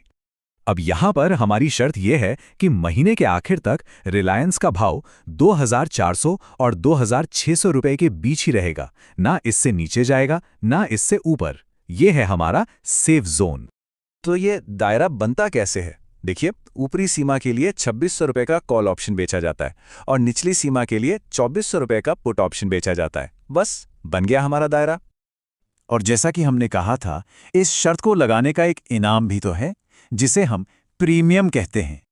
तो इस केस में कॉल ऑप्शन बेचकर मिले 15 रुपए और पुट ऑप्शन बेचकर मिले 12 रुपए, मतलब कुल 27 रुपए प्रति शेयर। वाह, ये पैसा तुरंत आपकी जेब में आ गया। और अगर रिलायंस हमारे बनाए हुए दायरे में ही रह गया तो ये 27 रुपए ही आपका पूरा का पूरा मुनाफा है। चलिए अब इस स्ट्रैटेजी के सबसे जरूरी हिस्से पर आते हैं। इसमें फायदा कब होता है और उससे भी ज्यादा जरूरी, नुकसान कब और कितना हो सकता है। और यहीं पर कहानी में एक ट्विस्ट आता है। जैसा कि यहां दिख रहा है, सबसे अच्छी सिचुएशन में आपको एक छोटा सा फिक्स्ड प्रॉफिट मिलता है, लेकिन सबसे खराब सिचुएशन में नुकसान बहुत बड़ा, इतना बड़ा कि उसकी कोई सीमा ही नहीं है, यानी असीमित। यही इस खेल का सबसे बड़ा नियम है, छोटा इनाम और बहुत बड़ा जोखिम। जरा इस टेबल को ध्यान से देखिए। अगर रिलायंस का भाव 2400 और 2600 के बीच कहीं भी बंद होता है तो पूरे 27 रुपए का मैक्सिमम प्रॉफिट होता है। लेकिन अगर भाव गिरकर 2300 पर आ गया तो 73 रुपए का नुकसान होगा, और अगर भाव बढ़कर 2700 पर चला गया तब भी 73 रुपए का नुकसान होगा। और ये नुकसान यही रुकता नहीं है। तो पैसा कमाने का असली सेफ जोन क्या है? वो है इन ब्रेक इवन पॉइंट्स के बीच का, मतलब नीचे की तरफ 2373 रुपीस और ऊपर की तरफ 2627 रुपीस। अगर स्टॉक का भाव महीने के आखिर में इन दोनों कीमतों के बीच में रहता है, सिर्फ तभी कोई नुकसान नहीं होगा या फिर प्रॉफिट होगा। अब तक तो सब अच्छा लग रहा था, है ना? छोटा मोटा प्रॉफिट, एक शांत बाजार। पर अब आते हैं इस स्ट्रैटेजी के सबसे खतरनाक पहलू पर, इसके सबसे बड़े खतरे पर। यह सवाल पूछना बेहद जरूरी है। अगर हमारा अंदाजा गलत निकला तो मान लीजिए रिलायंस में कोई बहुत बड़ी खबर आ गई और उसका भाव रॉकेट की तरह ऊपर या पत्थर की तरह नीचे चला गया, तो क्या होगा? जवाब सिर्फ एक शब्द में है और वो डरावना है, असीमित नुकसान। हाँ, आपने बिल्कुल सही सुना। इस स्ट्रैटेजी में नुकसान की कोई ऊपरी सीमा नहीं है। सिर्फ 27 रुपए कमाने के लिए एक ऐसा रिस्क लिया जा रहा है जो थ्योरेटिकली अंतहीन है। अच्छा, तो ये होता कैसे है? बहुत सिंपल है। अगर भाव 2627 से जितना भी ऊपर जाएगा, आपका नुकसान हर एक रुपए के साथ बढ़ता जाएगा, और वैसे ही अगर भाव 2373 से जितना नीचे गिरेगा, आपका नुकसान भी लगातार बढ़ता ही रहेगा। वो जो 27 रुपए का छोटा सा प्रॉफिट था, वो एक बड़े मूव के सामने कुछ भी नहीं है। और इसीलिए हमारे सोर्स मटेरियल में भी साफ साफ चेतावनी दी गई है कि संभावित भारी नुकसान के कारण इस स्ट्रैटेजी के साथ रिस्क मैनेजमेंट यानी जोखिम को संभालना बहुत बहुत ज्यादा जरूरी है। इसे हल्के में लेने की गलती बिल्कुल नहीं की जा सकती। तो आखिर में ये सब एक सवाल पर आकर रुक जाता है। क्या एक छोटा और पक्का दिखने वाला मुनाफा एक संभावित असीमित जोखिम उठाने के लायक है? इस सवाल का जवाब हर किसी के लिए अलग हो सकता है। ये सोचना बहुत जरूरी है कि शांत बाजार से छोटे मुनाफे की उम्मीद में क्या आप एक बड़े तूफान का खतरा उठाने के लिए सच में तैयार हैं? हम सबने सुना है कि स्टॉक मार्केट में पैसा तब बनता है जब कोई स्टॉक ऊपर जाता है या फिर नीचे। लेकिन सोचिए, क्या ऐसा भी हो सकता है कि पैसा तब बने जब स्टॉक बिल्कुल हिले ही नहीं? जी हाँ, आज हम एक ऐसी ही अनोखी स्ट्रैटेजी को समझने वाले हैं। मतलब क्या ये सच में मुमकिन है कि इस बात पर दांव लगाया जाए कि एक स्टॉक एकदम शांत रहेगा और उस शांति से पैसे कमाए जाए? सुनने में थोड़ा अजीब लगता है ना? चलिए आज इसी दिलचस्प ट्रेडिंग स्ट्रैटेजी को डीकोड करते हैं। तो इस स्ट्रैटेजी का एक नाम है शॉर्ट स्ट्रैडल। नाम थोड़ा टेक्निकल लग सकता है, पर चिंता मत कीजिए, हम इसे एक बहुत ही सिंपल गेम की तरह समझेंगे जिसके नियम बहुत ही आसान हैं। तो ये शॉर्ट स्ट्रैडल आखिर है क्या? देखिए, आसान भाषा में इसका मतलब है एक ही वक्त पर दो अलग अलग शर्तें लगाना। पहली शर्त ये कि स्टॉक एक लेवल से बहुत ज्यादा ऊपर नहीं जाएगा, और दूसरी शर्त ये कि स्टॉक एक लेवल से बहुत ज्यादा नीचे नहीं गिरेगा। मतलब हम असल में स्टॉक के शांत रहने पर शर्त लगा रहे हैं। अच्छा, तो इसको करते कैसे हैं? बस दो सिंपल स्टेप्स हैं। पहला, हम एक कॉल ऑप्शन बेचते हैं। ये बस एक शर्त है कि कीमत बहुत ऊपर नहीं जाएगी। और दूसरा, हम एक पुट ऑप्शन बेचते हैं। ये शर्त है कि कीमत बहुत नीचे नहीं गिरेगी। हम तो बस यही चाहते हैं कि सब शांत रहे और किसी को भी इन ऑप्शंस का इस्तेमाल ना करना पड़े। और इस गेम का सबसे मज़ेदार पार्ट पता है क्या है? ये दोनों शर्तें लगाने के लिए आपको तुरंत एक इनाम मिलता है। मार्केट की भाषा में इसे कहते हैं प्रीमियम। ये समझिए कि रिस्क लेने के लिए एक एडवांस फीस है जो सीधे अकाउंट में आ जाती है। कमाल है ना? अब चलिए इसको एक असली उदाहरण से समझते हैं ताकि सब कुछ एकदम क्लियर हो जाए। मान लेते हैं कि रिलायंस का स्टॉक अभी 2500 रुपए पर चल रहा है, ठीक है? तो ये नंबर हमारे इस गेम का सेंटर पॉइंट है। सारी कैलकुलेशंस इसी नंबर के आगे पीछे होगी। ओके, तो अब सबसे ज़रूरी सवाल, इस गेम में जीतेंगे कैसे? कहाँ है वो विनिंग जोन जहाँ हमें प्रॉफिट होगा? आइए देखते हैं। याद है हमने प्रीमियम की बात की थी, वो एडवांस इनाम? तो अपने रिलायंस के उदाहरण में मान लीजिए कि कॉल ऑप्शन बेचने से हमें मिले 40 रुपए और पुट ऑप्शन बेचने से मिले 35 रुपए। तो टोटल कितना हुआ? सिंपल मैथ है, 40 + 35 यानी 75 रुपए। ये 75 रुपए हमारी जेब में शुरू में ही आ गए। और यहाँ एक बहुत ज़रूरी चीज़ समझनी है, ये जो 75 रुपए है ना, यही हमारा मैक्सिमम पॉसिबल प्रॉफिट है। इससे एक पैसा भी ज़्यादा नहीं। सबसे अच्छा क्या हो सकता है कि स्टॉक बिल्कुल ना हिले, 2500 रुपए पर ही एक्सपायर हो जाए, तो ये पूरे के पूरे 75 रुपए आपके हो गए। तो अब सवाल है कि हमारा सेफ जोन या कहें कि हमारा खेल का मैदान कितना बड़ा है, इसकी बाउंड्रीज कहाँ हैं? कैलकुलेशन बहुत ही सिंपल है। हमारा स्टार्टिंग पॉइंट था 2500 और हमारा इनाम था 75। तो 2500 - 75 ये हुआ 2425। ये है हमारी नीचे की बाउंड्री। और 2500 + 75 ये हुआ 2575। ये बन गई ऊपर की बाउंड्री। तो इसका सीधा सा मतलब ये है कि जब तक रिलायंस का स्टॉक इस रेंज के अंदर, मतलब 2425 रुपए और 2575 रुपए के बीच में रहता है, तब तक हम प्रॉफिट में हैं। सिंपल। और जैसा हमने पहले कहा, मैक्स प्रॉफिट कहाँ होगा? ठीक सेंटर में, यानी 2500 रुपए पर। लेकिन हर गेम का एक दूसरा पहलू भी होता है, रिस्क। तो अब बात करते हैं डेंजर जोन की। क्या होगा अगर हमारी भविष्यवाणी गलत हो गई और स्टॉक शांत रहने के बजाय तेजी से मूव कर गया? चलिए इसको भी समझते हैं। सोचिए, अचानक कोई बड़ी खबर आ गई, कंपनी के रिजल्ट्स आ गए, या मार्केट में ही कोई उथल-पुथल हो गई और स्टॉक ने हमारी उस सेफ रेंज को तोड़ दिया, तो फिर पूरा का पूरा गेम ही पलट जाता है। अब जरा इस टेबल को देखिए, सेंटर में देखिए, 2500 रुपए पर हमें मिल रहा है पूरा 75 रुपए का प्रॉफिट, जो कि मैक्सिमम है। लेकिन जैसे ही स्टॉक हमारी बाउंड्री यानी 2575 रुपए को क्रॉस करता है, देखिए 2600 रुपए पर क्या हो रहा है?